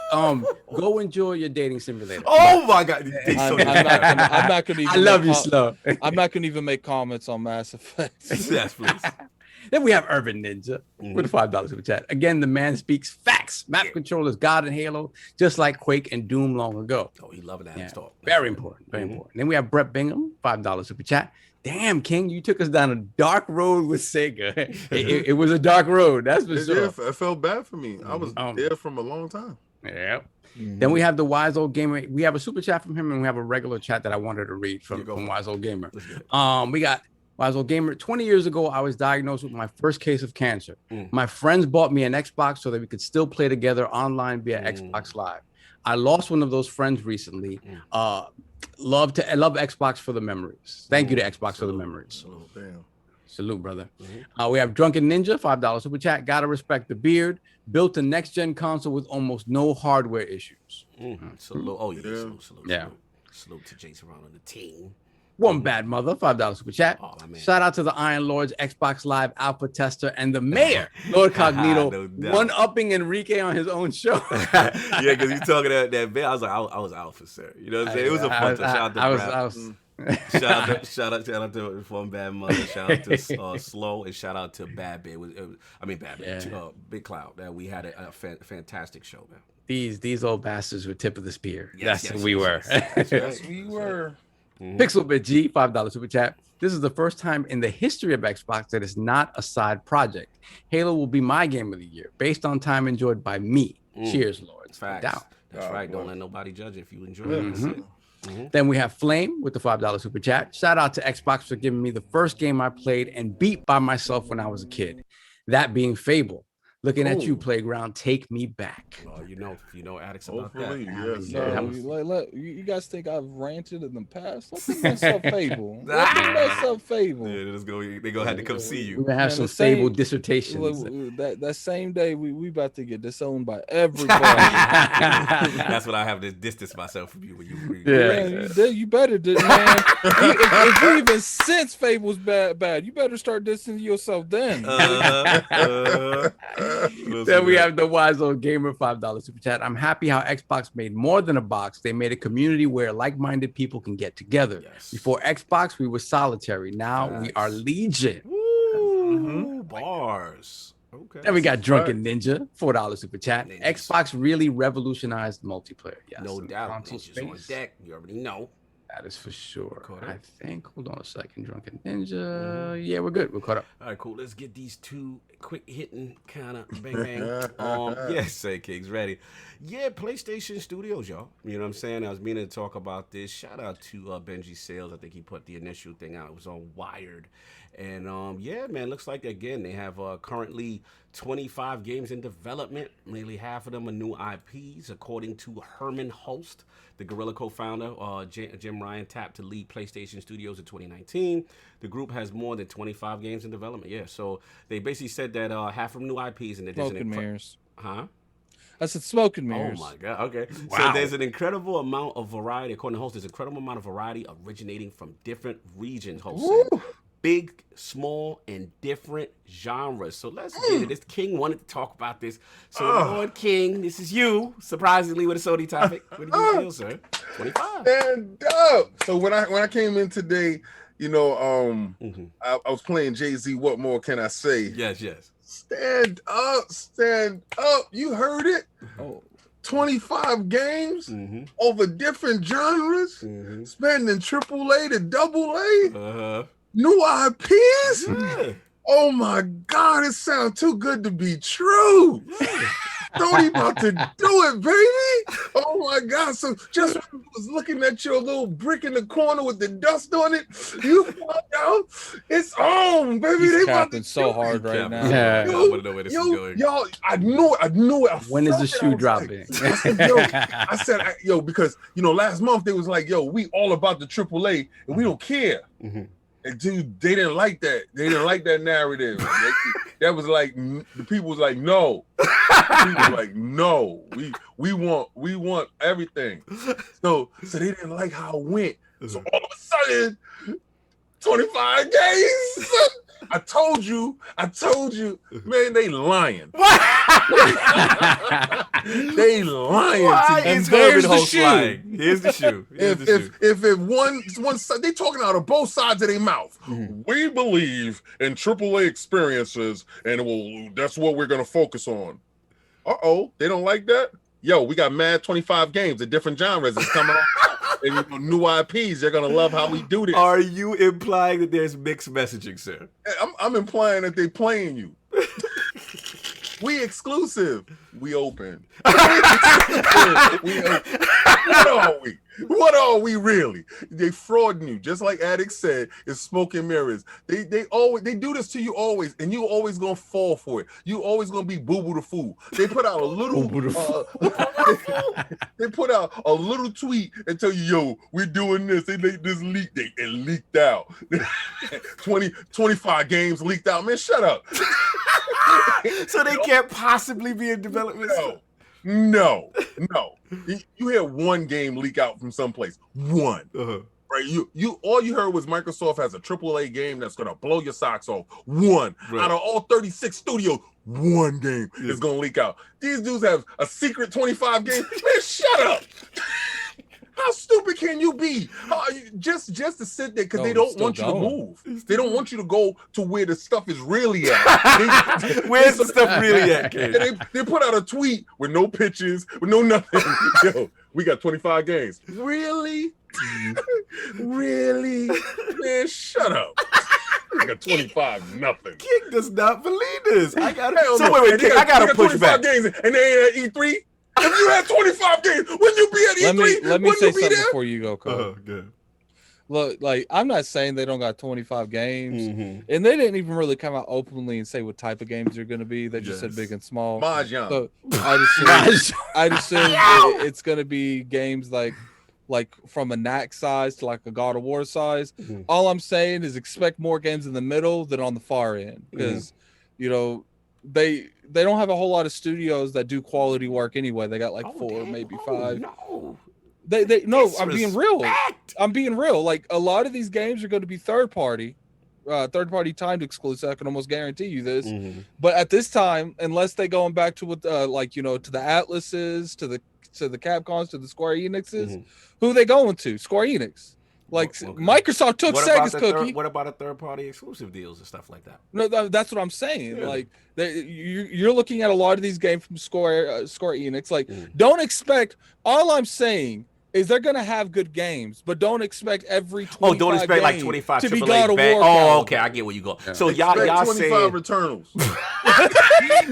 so wait, King. Let me ask you this. Let me feed into this. All right. So what you're saying is don't. An addict is like, these are not 25 AAA God of War Ghost of Tsushima that people are thinking that like they could fudge. I want to say that's a bad word, but they could skew the numbers with say, okay, some is VR, some is indie, some is third party deals, some is that, as opposed to a bunch of God. So instead like of 5 Godfalls and 4 Returnals. Oh my God! Instead of 25, what's the word? Bangers. 25 AAA bangers. That's what you're saying. That's what you're saying. They cap. Yeah, he would have said that if if that were the case, he would have said that. I can somewhat go there, but the way y'all The was thing saying is- before, The thing is crazy is he said, didn't he say we have in development? Right. He's talking about PlayStation Studios. So Right, yeah, PlayStation if Studios. we're not talking about third party, smoke and mirrors 100%. 100%. Like they don't even have 25 studios. Like, it's stupid. No, but All right, that's kinda true. They got Shadow Studios though. Like what are they making? but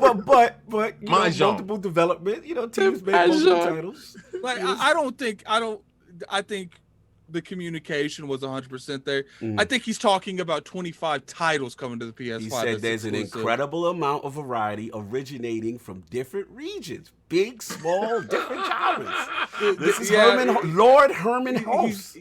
I mean, we know that they ain't known for their truthfulness. So you know, And no, but like- he's right about that because the thing is, I'm saying it's PlayStation Studios because it's HermanHulst, and they're saying PlayStation Studios. They Now say, he yeah. could be again, but like Addict said, he could be referring to something that they paid for a year exclusivity on. I think they're they're helping referring out to with. that You know what I because- mean? Like, Okay. I mean, we can't like that's not even a downplay. Some of PlayStation's best games came from other people. Right. It even come from them. 100%. Bloodborne, Persona 5, like Right. so they're literally probably besides God of War, Mm-hmm.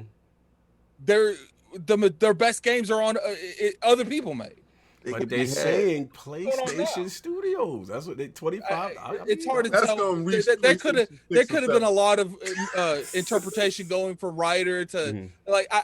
Was there an audio version or a video version of this? No, just it's in the We're going wired. strictly off of what the white. Yeah, it's a miscommunication. Oh, Yo, It's just Addict, not- Addict, but Addict, I mean, we got to be realistic. Who's Addict, making Addict, these they- games? So It's if like- if They Phil forgot the came out, decimal point. They forgot the decimal point. It was 2.5. not 25. so if Phil came out and said we got 50 games, I believe him. Oh yeah, You know why I believe him? But then- Because they got enough studios. I believe him. I don't know. 50 games is a lot, but you know, Nah, you like, said 50 games. Wait, no, not 50. No. Yeah, okay, Nah, I see. okay. 50 would be capped. Like 50 would be capped. like, But at if the end of the- one per studio. one per yeah. studio. Okay, so I'm you're just okay. saying from like if this is the industry as a whole, Mhm. if this is like all the people that they can work with, I could totally see 25 games easy, and I could see 25 good games. Mhm. Yeah, but But if this is Not in this day and age, just Addict. them, Addict, not in this day and eight age. tops, eight tops. Not Like, in this day and age. Nah. and then again, you know what they could be talking about, King. Right. This could be the entire generation. Yeah. So I mean, but And- even and at the that, next, 'cause even you at know how they that, do. but even at that, King, like God of War took 5 years, 4 Yes, or 5 sir. years. Mhm. Horizon took like what 4 years. They're not built like that. Last of Us took what 6 years, 5 years. Addict, I got it. Ghost It's took 25 4. DLCs. 25 DLCs. So they It's could- 25 Do DLCs. you know what it is, King? You know what it is, King? They're like, yo, go over there and like quadruple Insomniac Studio, All right. because they're the only people making games this. Well, like- 5 of those are like- Spider-Man but, DLCs. But to me, Cog, no real, to me, Uh-huh. the only way that this works is if all their studios do what Insomniac's done with Ratchet and Clank and Spider-Man, and I don't see a realm of possibility for that. I just don't. Okay, so you're Especially saying when Ratchet and Clank is at 1080p. Oh my God, you're ridiculous. Yeah, we ain't gonna talk. We gonna keep that resolution up. Don't be afraid. Oh my Don't be afraid. You're ridiculous. Listen, I get what I'm gonna get solved. I get what y'all say. Yeah. Okay. I somewhat understand where you're coming from. I just was curious, but let's get solved. 25, man. This is not real to you either, or not that it's not real, but I think Sony different to Microsoft. Still feels like they can get away with hyperbole. Do you know what I'm saying? Like it still feels like they can get away with making these blanket big statements, and because in the end they always deliver. right? That's what I'm saying. You tend to forget the details of it, right? Right. You tend to forget the details about it because again, when they deliver, it's 5 years later, 6 years later. But so I mean, he could be talking about stuff that's being incubated, and he said, "Let's throw that in there." You know what I'm saying? There's when you talk about 25 games in development, and you think about sequels that you already know are kind of in development when they're big. Half of them new Right. IPs. So you're talking about like 11 to 12 games, right? Okay. That's a lot of new IPs that, maybe don't even see the light of day, right? Because development is just that way. So it's a number to throw out there that sounds nice, especially It's the New Yorker y'all talking right now. Yeah. No. I don't. They could be smaller games. They could be Okay, larger games, whatever the case. They could be any number of different type of games, right? But like King said, when all that information, and to be fair, Sony didn't say this themselves. This is information that leaked out, which indicated Herman said this. No. I'm talking about the whole issue with them making only AAA games. Oh, right? yes. That stuff came out. I see what you're they saying. never addressed that, right? So you think? Let me cut you. You Right. think this is classic marketing damage control post the Jason Schreier? For sure, Oh, for okay, sure, okay. 100%, because that narrative came out. And we all talked about it like it's straight up true. And when you think about how successful they've been with their big AAA games, it would make sense that they would be risk averse to spend hundreds of millions of dollars on unproven properties. It makes sense. So it makes sense that would be the truth, or at least partially the truth. Right. So you know that's where we get these ideas from. So the fact that if the truth is that they still are making smaller things, I'm happy about that because I like PlayStation diversity. I like that. Same. That's right. Just give me them bangers. I'm not buying nothing else. Yeah, and I know that's King's We thing. know That King. King If it is, ain't the I want bangers, the it's AAA. dusty. I didn't buy. I didn't get them. I didn't get them from the Buy indie experimental games. stuff. I'll tell you something right there. Don't listen to them, Sony. Don't do that because you're gonna have a situation like Returnal. Do not do that. But then if they do only do what you want, you're gonna have 5 games the whole generation. Yeah, these dudes don't care anyway. Like Addict said, most of this stuff come from other places any goddamn way. So at no point in time do anybody care about them doing the experimental stuff. Concrete Genie, no, nobody cared. Nobody cared. And for the 5 people out there that's like, I love Concrete Genie. Another thing when we talk about So those games in development, right? Those games in development, how many of those are VR games? Yeah, I was gonna say that. Now that I agree was a finesse. Yeah. That And could how be many of that finesse. is DLC though? I mean, let's keep it a buck. Stop. Nobody on this panel sit here and talk about, I want to see what they experiment. Oh God, I didn't even think about VR. VR. Yeah, look at- he said, oh, God. All right. That is a fact. I agree. All right, 18 of those games are VR. Oh, come on. And the rest is PlayStation Thank you. 5. All right, games. so all right, let me jump in because We're not here for that. They don't got nothing to facilitate a situation. First of all, we ain't purchasing 25 games from them, right? You know why? Because they had $70 a pop. Nobody's doing that. nobody's right? doing that. Nobody. It's like homeboy at IGN said they're gonna make good games. It's just gonna be expensive. Yeah. So let's keep it real. If they would have had something like Game Pass, I'd be like, yeah, I'll look forward to that. Do not make 25 games. Please focus on making us AAA bangers. I'm down with that. I want one every other year. Every other year. So you are Tim. You are compliant with Lord Jim Ryan as opposed to Lord hell Sean Ladies. yeah. I'm happy he the boss. Like I told people a long time ago, put the numbers dude in place. Let's get rid of this. Put the corporate dude in stuff. place. Yeah, let's get rid of this concrete genie stuff. Let's put that in the bushes. Leave that over there, and let's get down to brass tacks. I'm here for the bangers, just like everybody else. All these PlayStation dudes out here capping, they're here for the bangers. Ain't nobody, and they try to justify it. Nah, man. They got mad different stuff, man. God of War. Nobody there for that. We here for the steak and potatoes. We ain't here for the little entrees. No, man. Let's go. Yo, you ridiculous. Listen, I feel you to an extent. I see where you're going with this. It is a funny discussion. Now that I think about, yes, they can clearly skew the numbers if they include VR. If they include, let's be real, they're just lying. I'm not gonna go there. But indie stuff. What's a good number? 25. Let's go with 25. I'm not throwing DLC in the mix. I think that would be mad fraudulent. You know what I'm saying? At that point, they should have just said 50. Listen, even if it is what y'all say, right? I'm not always agree, but even if it is what y'all say, where the number is just way too high for y'all, right? To y'all, but y'all ain't feeling that.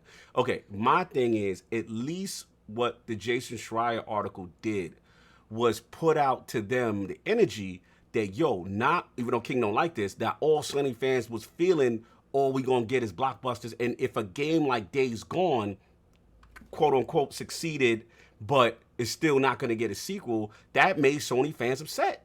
You know what I'm saying? We had Lord Colin on, you know what I'm saying? He talked about, that type of stuff too and on his show. Yeah. So it's like, at the end of the day, I like to see that they're still going to attempt some diversity and we're not going to get, because my fear with them is, yes, they got the bangers, but I don't want them to get into an old Xbox situation where it's meat, potatoes, Big Mac, large fries, and a shake, and you're getting the same thing. We're getting It's day turn. Right.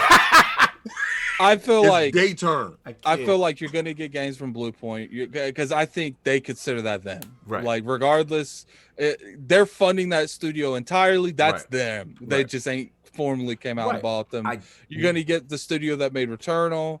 And like, even if you put those in and you put Insomniac Slave Trait that they do, and they Right. make like 4 games, like high quality games, like that's still like a good 8 or 9 No, that's short. good, And but then that's, I don't wanna that's going above and beyond. I feel that, like, but I just don't want where everything is the sequel now, right? Where you get in, all right, gears. I mean, you you know, about to- what you call it, 2. This, you know and what, 3, Cognito? what I'm I saying? got some bad news for you. I don't want that, because again, that is when I started to have the issue with I Xbox. have to That the put the core, frog light on you. oh god, I'm gonna have to do this. This Why? is yours. This is What? yours. This is you. This is yours. why that's mine? I'm gonna hand it off to you. I'm gonna put it Here you on go. me too. That's Why yours. about fraud? No, yeah, I want to Alright. hear this fraudulence. Why I about do. fraud? Okay. Let's be real. Let's be honest. Let's go. What do you want from them? I want their big AAA exclusives, but And what I, is that? But I want new IP though. I want new IP as well. Yeah. I want new IP. I don't want I them mean, to did you be. finish I don't want them to Horizon stagnate Zero at Dawn? all. Like I Time out, just time out. This Yeah. is my fraud. I'm going Oh, down here the we rabbit go. hole with the Yes. fraud. I'm going down with the fraud. Let's Hold on, go. time out. Let's go. Time out. Did you finish Horizon? No. New IP. Did I finish Ghost of Tsushima and Platinum in it? Oh no, I'm not. Oh, that's a new IP though. You know why? Okay, you know Okay, why? then. First of Well, all, what if about Days Ghost of Gone, Tsushima that was not in Japan, it had nothing to do with no ninja sneaky stuff. Yeah, you wouldn't have been there. So let's keep it a buck. Okay, hold on, hold on. Addicts World on me because they did what I wanted them to do. Well, what about Days Gone? I liked it. How God of far- War. I didn't. Come on, let's God of let's War. get this fraud. Oh Time my out. Let's get God. this fraud. Let's get this fraud. Time out. We got him boxed. Wait, hold on. We got jumping. Hold on, the realm is jumping. Started this, you getting No, this we wrong. can get the you work. gonna I'm get gonna get the this work. smoke. I'm gonna get the smoke. But I just want to be clear. So just because if I like it, that means if I don't finish it, that means I don't like it. I didn't say that. I can't possibly want Sony to make these games. No, okay, so Okay. what I'm hearing from you, you want 25 feudal Japans because I'm just saying that if it, according to y'all, I mean not y'all, but I'm according to being real. you, Yes. if you wanted the banger and then just stick to the banger, That's that- then Ghost of Tsushima wouldn't exist, and we would get Spider-Man 4, and Yes, we would sir. get, you know what I'm But saying? the thing is I that want the studio other stuff. that studio wasn't making bangers like they were making Infamous, and as much as I like Right. Infamous, that wasn't there, so they But moved they on. were But, allowed to but make what happens- something else. but what happens if Ghost of Tsushima is a banger, and then they just start making Ghost of Tsushima? yeah, give me Ghost under of we've the seen Tsushima. that dark with Last structure, of right, Us. We've under seen the that dark. with Uncharted. We've seen Right. that. What clearly Spider-Man, Ratchet and Clank, they're getting sequels and stuff. Thank you. Like, Right. No, I get what That's you're just what I'm saying. about. All I'm saying is I just still want what the beauty of Sony is when they make an IP. the a beauty new one, of Sony that was Sony. Okay, well, gotcha, we will keep going. see what happens because y'all don't believe the 25. Okay, but this whatever. is the only reason Yeah. why I'm attacking you in any type Yeah, of go manner ahead. is this. I purchased that console for bangers. This is my whole feel you. intent. Like This is my King's whole World, intent. though, but this is Now, King's exactly World. This is my 500 Yes. and my 500 won bangers. So Yes. I got Miles Morales. Yes. And I'm not gonna lie, I like what it was, but Facts. it was DLC. Let's keep it a buck. Okay. And I would love the real game, but I'm cool with what I got. No doubt. Right, and No I'm doubt. waiting for Ratchet. That game, that system has not turned on again. I You know get what's- it. I It's get it. down for the You know Ratchet what's and Clank. funny? The Let next him finish. banger. Let him finish. When Let I was King's just World. say when I It's when I just a first banger. I'm just waiting for bangers to bangers. No, and That's I all. get it. Get when I and then I'll first finish. got my PlayStation, I was talking to King. And I was like, "Yeah, man, I'm a couple hours into Miles. I like." He's like, "Oh, so you're almost done." You're ridiculous. Look, I get it, and trust me, I'm King. As much as I'm giving you a hard time and you clowning me, I agree. For me right now, personally, let's just no cap. And I've said this offline. I've talked to a bunch of people. Y'all know. Right now, for me, yeah, it ain't really moving me. My PlayStation 5 ain't really moving me like right now. I will give you that, right? But what excites me is when they actually announce these type of titles, right? Or these new things. And I'm like, okay, that's cool. That's different. I will try that. I'm excited about. Right now, I've never been really a Ratchet and Clank guy. So you guys are hyped for that. I'm not necessarily hyped for that, and I'm not really a Dark Souls guy like that. No disrespect to anybody who is. Yep. So for me, it ain't moving me. I agree, but I just worry that if they get into a thing where it's like Dark Souls 4, Bloodborne 2, you know what I'm saying? Then I'm like, Yeah. well, when I'm going to get the diversity of the games that I don't- like? That's all I'm trying to say. I think they're still going to continue to support newer games, Right. But I don't think we're going to see it anytime soon because a lot of their core studios are making sequels right now. Right. And I don't think they're going to make sequels for the rest of their days. Right. But right now, for the foreseeable future, Right. you're going to get sequels, and then like studios like the people who make Returnal, I keep forgetting their name. Yeah, Housemarque. Housemarque, Right. and then whatever Blue Point's making. Right. Those potentially you might see new IPs, but as far as like the quote unquote bangers that they do, and that's fine. all of them are making sequels because that's what they were greenlit. I feel you, and you're absolutely right. All I'm saying is the reason why this statement excited me, not that I believe the number to the letter of the law. I just like that within 25, you got to have diversity if half of them is new IPs. That's all I'm saying. I'm just feeling what the statement represents as opposed to saying, yo, they definitely gonna do 25. I'm going, oh my God, it's gonna be crazy. Like, I'm not doing that. I'm not doing it. So I feel y'all on that.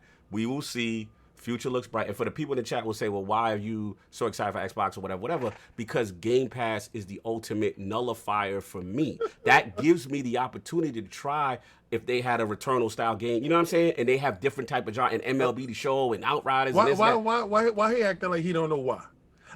Don't act like you don't know why you happy for Xbox. It's not a either or. It's not a, I like the way the box look. No, Game Pass is moving out here. Either.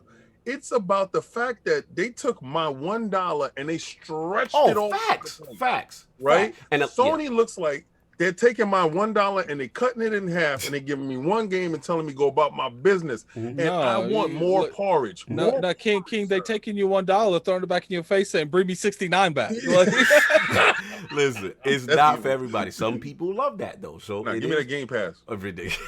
Give me that Game Pass. You can do 25 games if No, absolutely. I love Game Pass. No, I'm not even going to sit there and fraud. Like Game Pass half those is games I what didn't it buy. is. That to me is the ultimate nullifier because even when there's a drought, see the problem with the banger, you got space, right? So I got nothing but space. Right. So when there's a drought, I got all this stuff over here on Game Pass I can play. So that's why I've been on my Xbox more so far this generation. Anyway, let's get the Super Chats more. Yeah.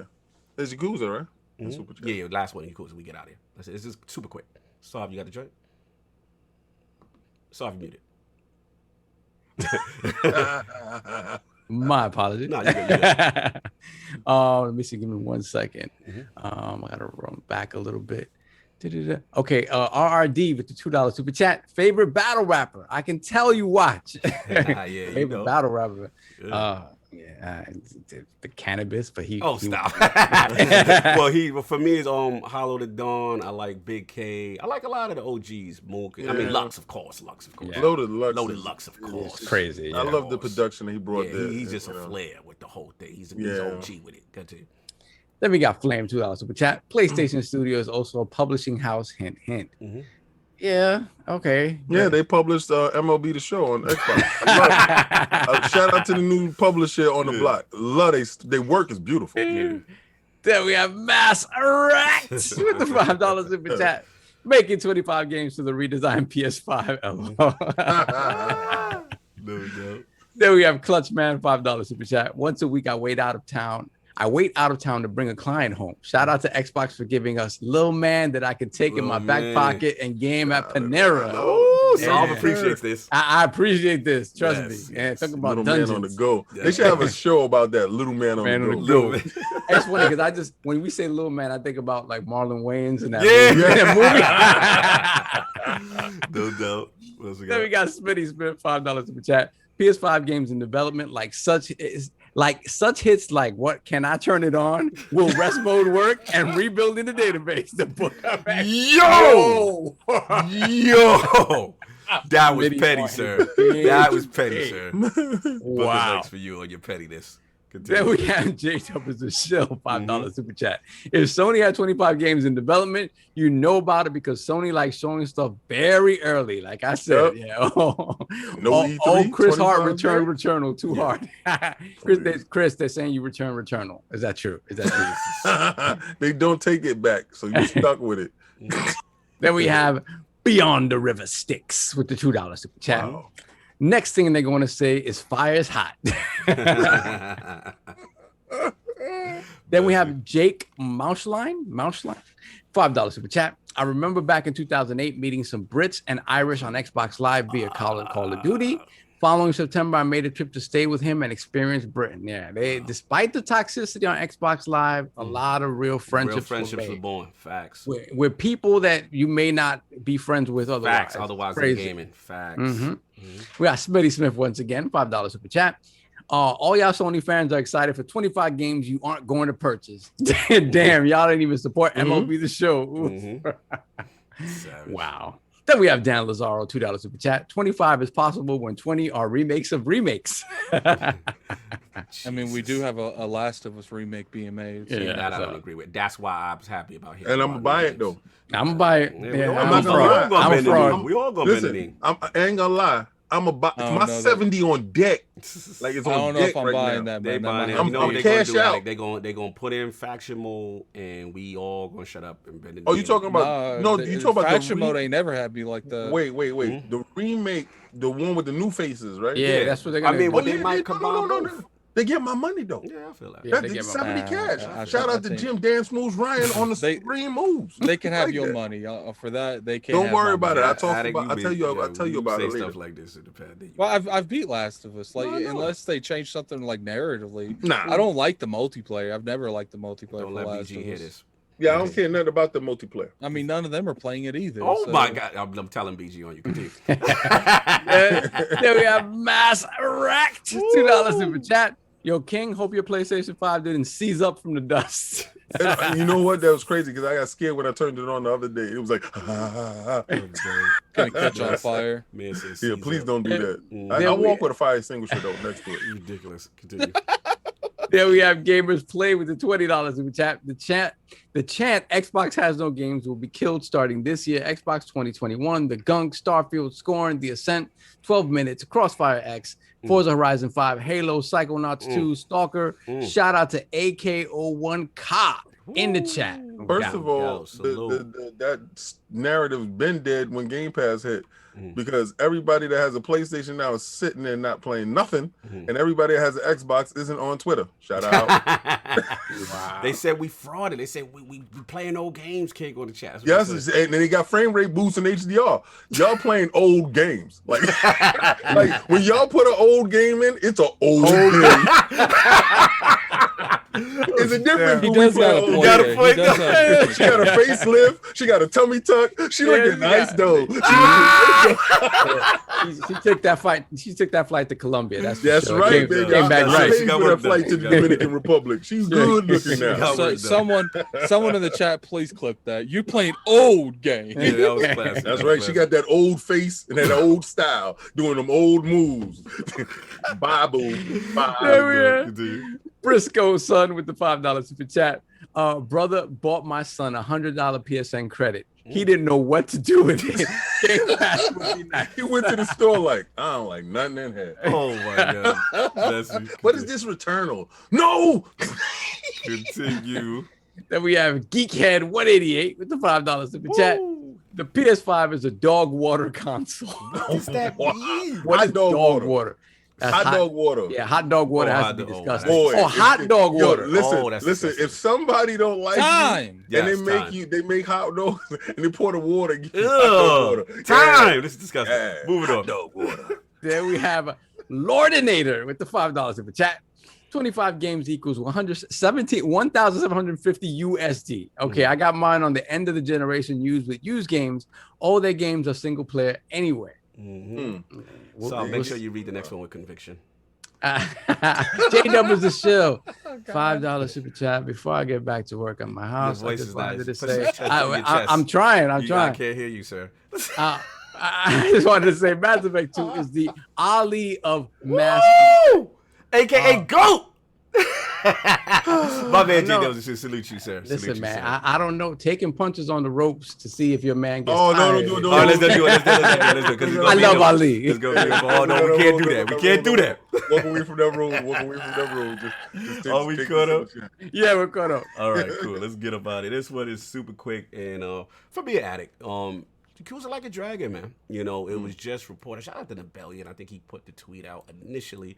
And yeah, man. So it looks like Sega's Shuji Utsumi told Famitsu that Yakuza 7 was the most successful title in the franchise worldwide. He also stated that Sega wants to globally expand Atlas games by releasing them simultaneously worldwide and possibly on multiple platforms. So we got that, and then I'm not going to try to butcher this Japanese to American translation thing, but pretty much he just said Yakuza 7, basically Yakuza joint is going to fully support multi-platform released overseas in no time, when it was previously developed mainly in Japan, and PlayStation is now available on Xbox and Steam. However, it received high praise there. On the global scale, Yakuza Like a Dragon was the most hit title in the series, so it looks like they're very excited about the potential of this. King seems like he's bubbling at the bit about this. I got a question. Yes.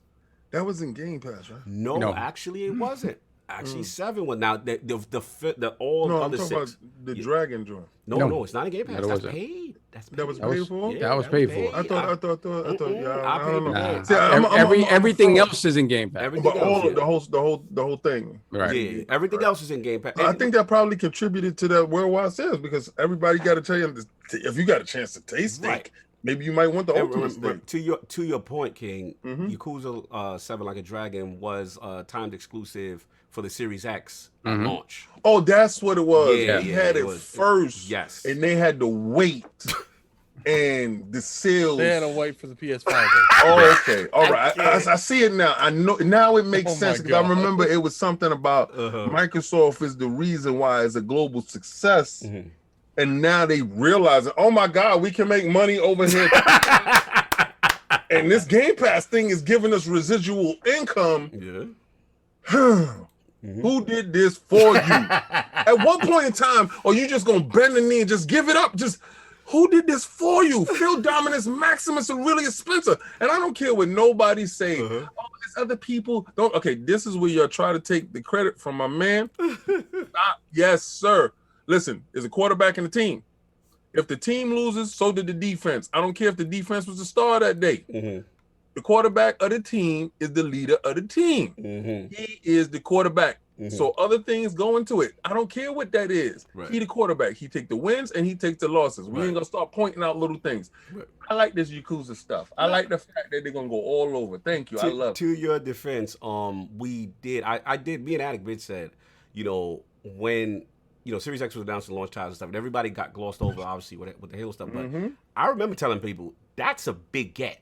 Like, Yakuza never would launch on a Series And you X. ain't no fraud on that. You purchased that game. I purchased that. I was like, I gotta support it. It's Sega. Yep. It's a franchise. I'll get to my point quick. Let me just jump in now, if you don't mind, because I want to get these balls real quick. At the end of the day, like, this make me happy, because y'all know I'm team turn-based. I'm team Sega. You know what I'm saying? And at the end of the day, to see people support this joint was crazy, inspiring to see it. It's the most successful ever, you know what I'm saying? Because it went multi-plat, was cool. I want to see the job, and it was so much a success that now they're saying Yakuza's going to stay in this mode for moving forward, and then Judgment is going to be for the people who like the old Yakuza styles with the action. Judgment is going to be the way for y'all. So they Don't matric them. Hey, that's your business. I got what I want. We got a game for you. I got what I want. I want it in this style, because it's the best turn-based for a casual person that doesn't like turn-based. It's action, it's over the top, it's cinematic, it's summons, it's foolishness. And I'm telling people right now, Ichiban is the new wave, bro. Like, he should be the face moving forward. So many people play this game. I'm mad at myself I didn't play it at launch, because it would have been in my Game of the Year conversation. That's how good this game is. The game is sick, but I'm just happy for them, man. I'm happy to see the genre succeed, and I'm happy that they're getting their bread, and now we're gonna get sequels and all this good stuff. So that's what I got. But I'll open up to y'all, what y'all want to say on this joint. For me, I just like the fact that a lot of times when we talk about people's perception of what success is, right? A lot of times, we talked about a game that sells 5-6 million copies, and it's not a success because of what's around it, right? When you look at a Days Gone, it's like getting a sequel, whatever the case may be. But you sold 6 million copies. To me, you did all right.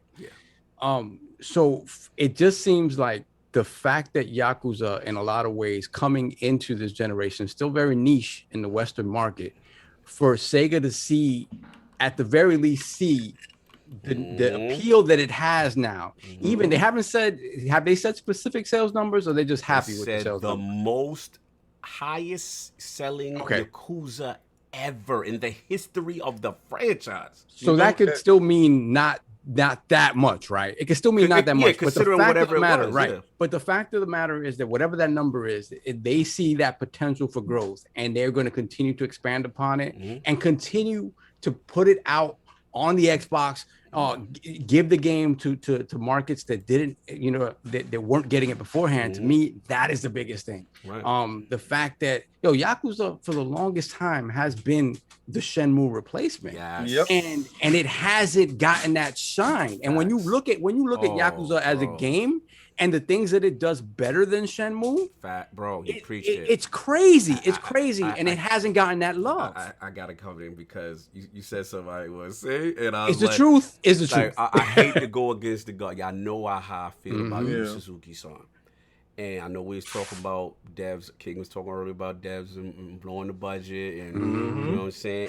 And I hate to say this because I supported the Shenmue, but he just may be out the game too long, and these dudes, I can't pronounce Ryu Gata, whatever, I can't pronounce it correctly, but they are literally the spiritual successor to Shenmue. This is the true That's what it looked like to me. evolution, and like that's their world. So, I mean, Attic, we talk about it. Attic's playing right now. Like it feels like a living, breathing world. The job system, they got that. The fun, the cinema, they got. I watched Neo GameStar talk about Yeah. Yakuza, and he said there's a thing in there that you can build businesses. Mhm. And you Bro, can build. they got the mini capitalism games and all are that. yes, not to cut you. The mini games, I don't know, bro, are better than some people's full. Me and Attic was talking about. Remember that businessman? We was like, yo, this could be a real game, and we be in it. Go ahead, Attic. I'm gonna let you go because I don't. Yeah, what I enjoy about it is like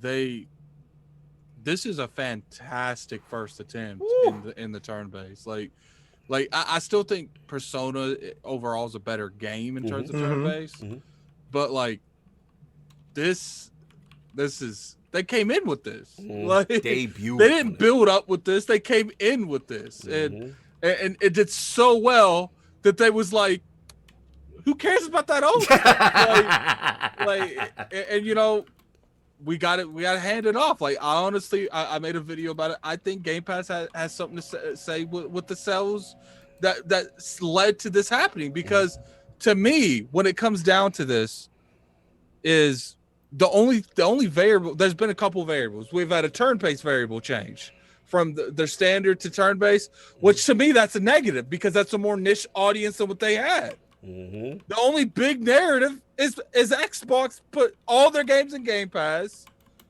and now all of a sudden it's the best-selling one. That's right. Yeah, man. It to King's point. I know we joke and we laugh, but at the end of the day, we cannot ignore the fact that this is on Xbox. Has something to do with it. You know what I'm saying? We cannot ignore that. Like it's just it is, and it's not on Game Pass yet, but the entire other series. So people may be like, you know what? You know how many people series is on have? Game Pass. Attic got a good point, because you know how many people have come up to me and say, "Yo, that looked mad fun when I put the clips up," and they go, "Yo, should I start with that, or should I start with the Game Pass?" And some people are like, "Yo, go into the old ones first, so you can get this other story." Some people say, "Yo, just go buy it." Like it is definitely generating interest. This has to be doing well for Sega. Sega seems to be very excited to constantly bloviate about all this stuff going on with Microsoft. And I think the fact that you can jump into this one brand new, as a separate, I love it's that. not intimidating. Yes. Even though they do call it 7, I don't know why they should have just not put a number on it. It's a standalone story. It really is. As a jumping off point for somebody brand new who may be intimidated by going into all the other games, it's right. It does that. But if you do have that connection to the old games, it has that too, right? It has that too. So it cannot be understated how important it was to have that game as an exclusive on Xbox at launch, and and the thing is, the funny thing is, when you talk about all the outlets that talked about it positively, everyone did, but the focus was still on there's no Halo. We have people were saying we have nothing to play, but you have an RPG. You have an RPG, and I'll be the first to be like, I don't have time to jump into this RPG, so I'm not gonna play it at launch, even though I bought it and supported it. Right.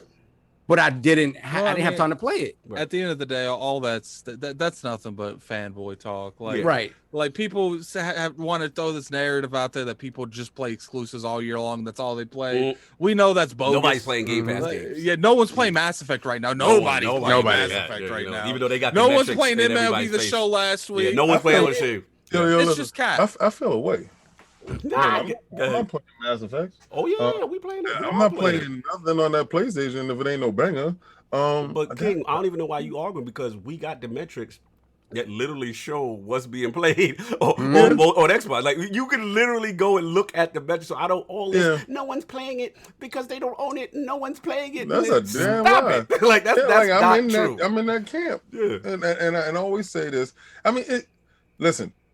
I'm going to get to that Yakuza stuff because they literally have the whole series inside Game Pass. Yeah. Like all the old ones that was never there. Facts. I'm so happy Phil didn't give up on Japan. Facts. Like I'm just so happy that that's a gamer. Like if he didn't game, he wouldn't care to say, let's get the old stuff back there for these people. Or whoever's there. I don't care whoever's decision it was. Yes. Sarah Bond. Whoever the team, it's Phil's team. Y'all are fantastic. Yeah, they own it. And regardless how you feel about this, like I feel like one of Microsoft's biggest advantages they're going to have going into once all these games start coming out is they're going to be the place to play RPGs, regardless what type of RPG it is. Oh, like, absolutely. They don't need to make these JRPGs exclusive. Right. They just got to make sure they come to the platform.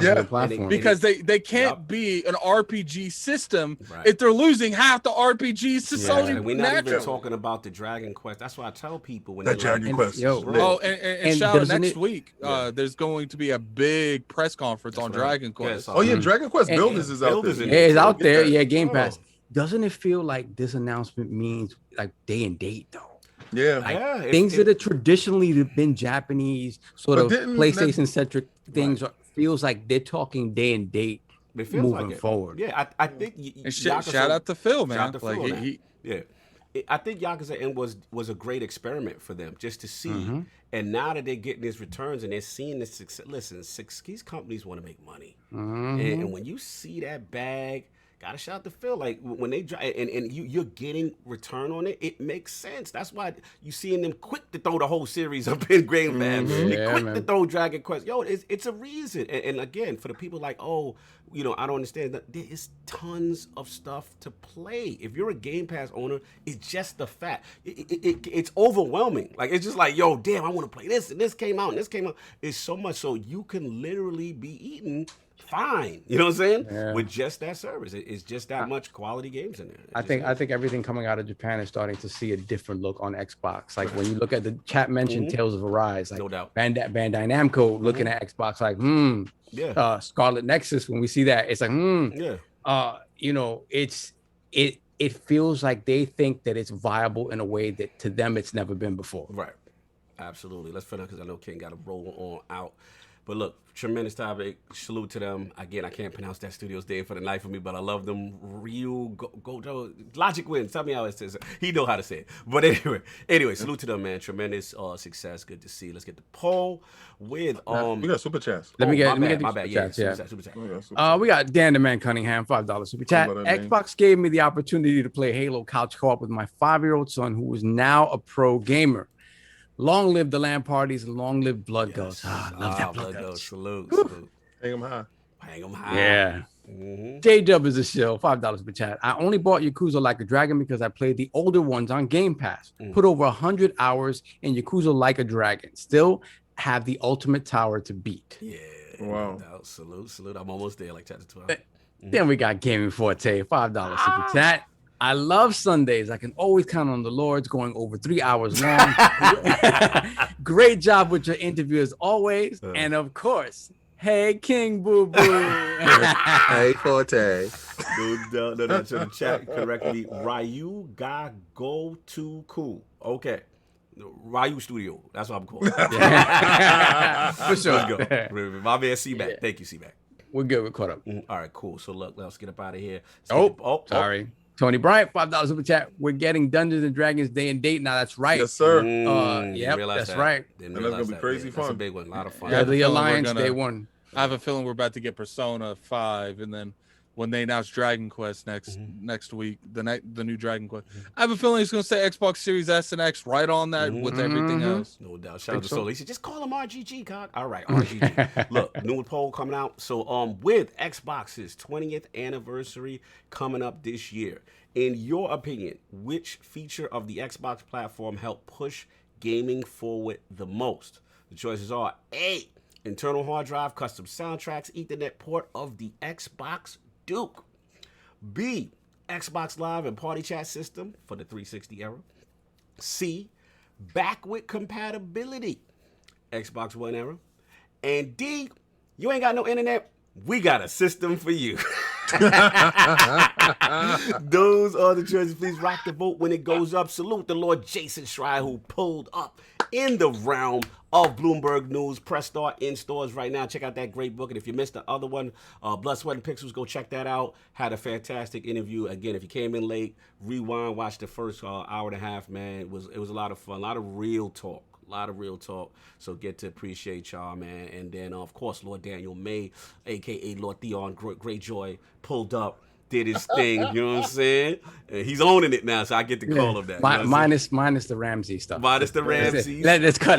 He didn't betray the realm today. He held it down with great questions. Ironborn. The Ironborn. Let's keep the storyline there. Keep the storyline there, man. And salute to the chat. Y'all's absolutely lit, man. Let's get these outros going. Lord Addict, casually late for class today. Where can we find you sneaking in? You can find me not sneaking. I was here the whole time. Yes. You can find me on Twitter at Lord Addict ILP. You can find me on YouTube at Gaming Addict. This Tuesday I'll be having an Addict show at 5 p.m. Eastern. Woo! So definitely look out for that. Want to thank Jason for coming on, and it was a good conversation. Regardless how you feel about the man, it's like I said, like you don't have to like him, but you do kind of have to respect what he does. Like. Because there's no one else doing what he's doing. Let's just be real. No one else. And no one else. And to the point, like he said earlier, like there's a trust involved with that. You can't be spewing out stories. That you will get exposed very quickly in the industry if your credentials aren't what they are to be able to do it and have people trust them. So salute to that.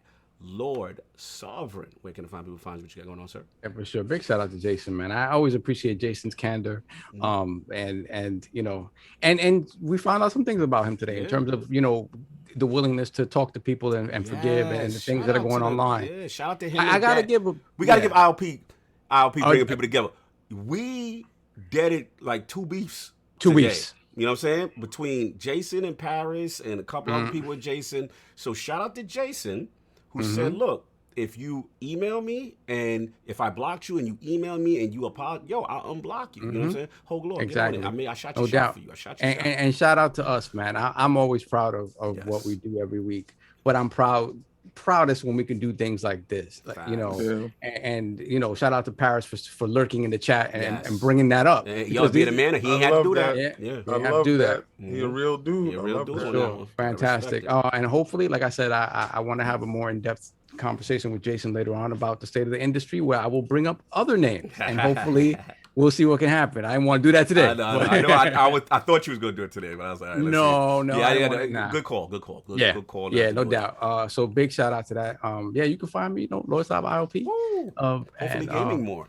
Hopefully gaming a little bit more.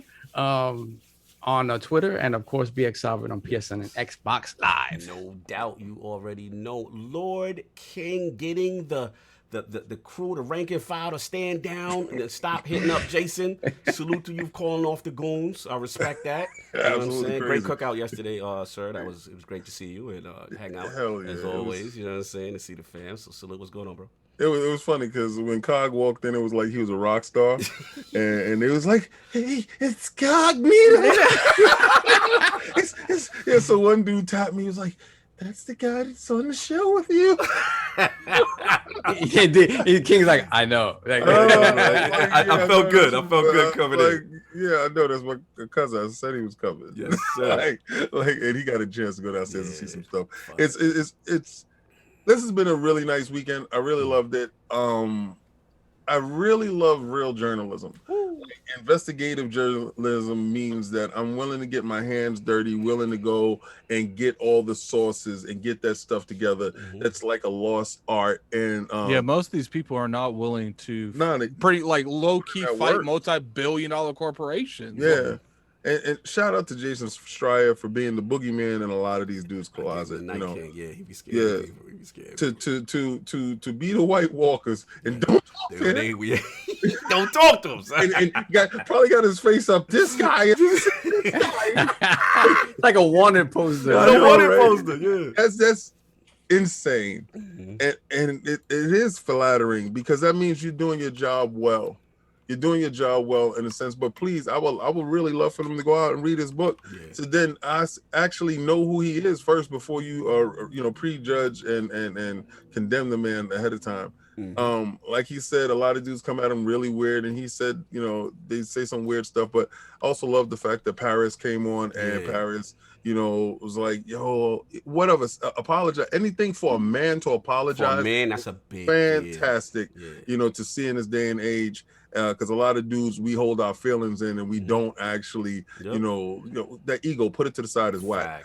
I love you guys. It was a great show. Yeah. And last week I had to zip out of here real quick. Had a situation. Okay. No doubt. But yeah, man, I can't wait for next week. It's always a fun ride, guys. Yeah, always a fun ride, guys. Man. Like I said, chat was absolutely lit. Love what you guys said. And I was just say, keep in mind, chat, like that. Those E3 shows are about to start in the next couple weeks. Prediction series will return. We're gonna have some fun with that. Yeah, I guess again, one last thing. Shout out to all of y'all in the chat because obviously ILP has different guests, different perspectives. Not everyone's gonna like everyone, but to see everyone still show out and for the most part be respectful. We had to cut a couple of heads off, right, Hustle? You know what I'm saying? But other than that, it was good to see it and people just come together with game and be respectful. So salute to that. We always going to champion that. And my motto is, like I said, if the guest ain't the one of your liking this week, we'll see you next week. You know what I'm saying? That's just all we got, man. But Hustle. Bro, you want to do the E3 with us? Yeah. We do the live stream. For sure. I got you, Hustle. No doubt. You already know what it is. So look, that's all we got. More big guests, more fun stuff. Stay tuned. Keep it locked. ILP gonna be super lit. You know what I'm saying? But that's all I got. We got to get Kick out of here, We man. got one super chat. I'm going to end on this. Philly Eagle, $5 super chat. I love this podcast. Feels like family every single time. Biggest compliment you can give us. Thank you, bro. Absolutely. The realm is family. Yo, check y'all next week. We out of here. Peace.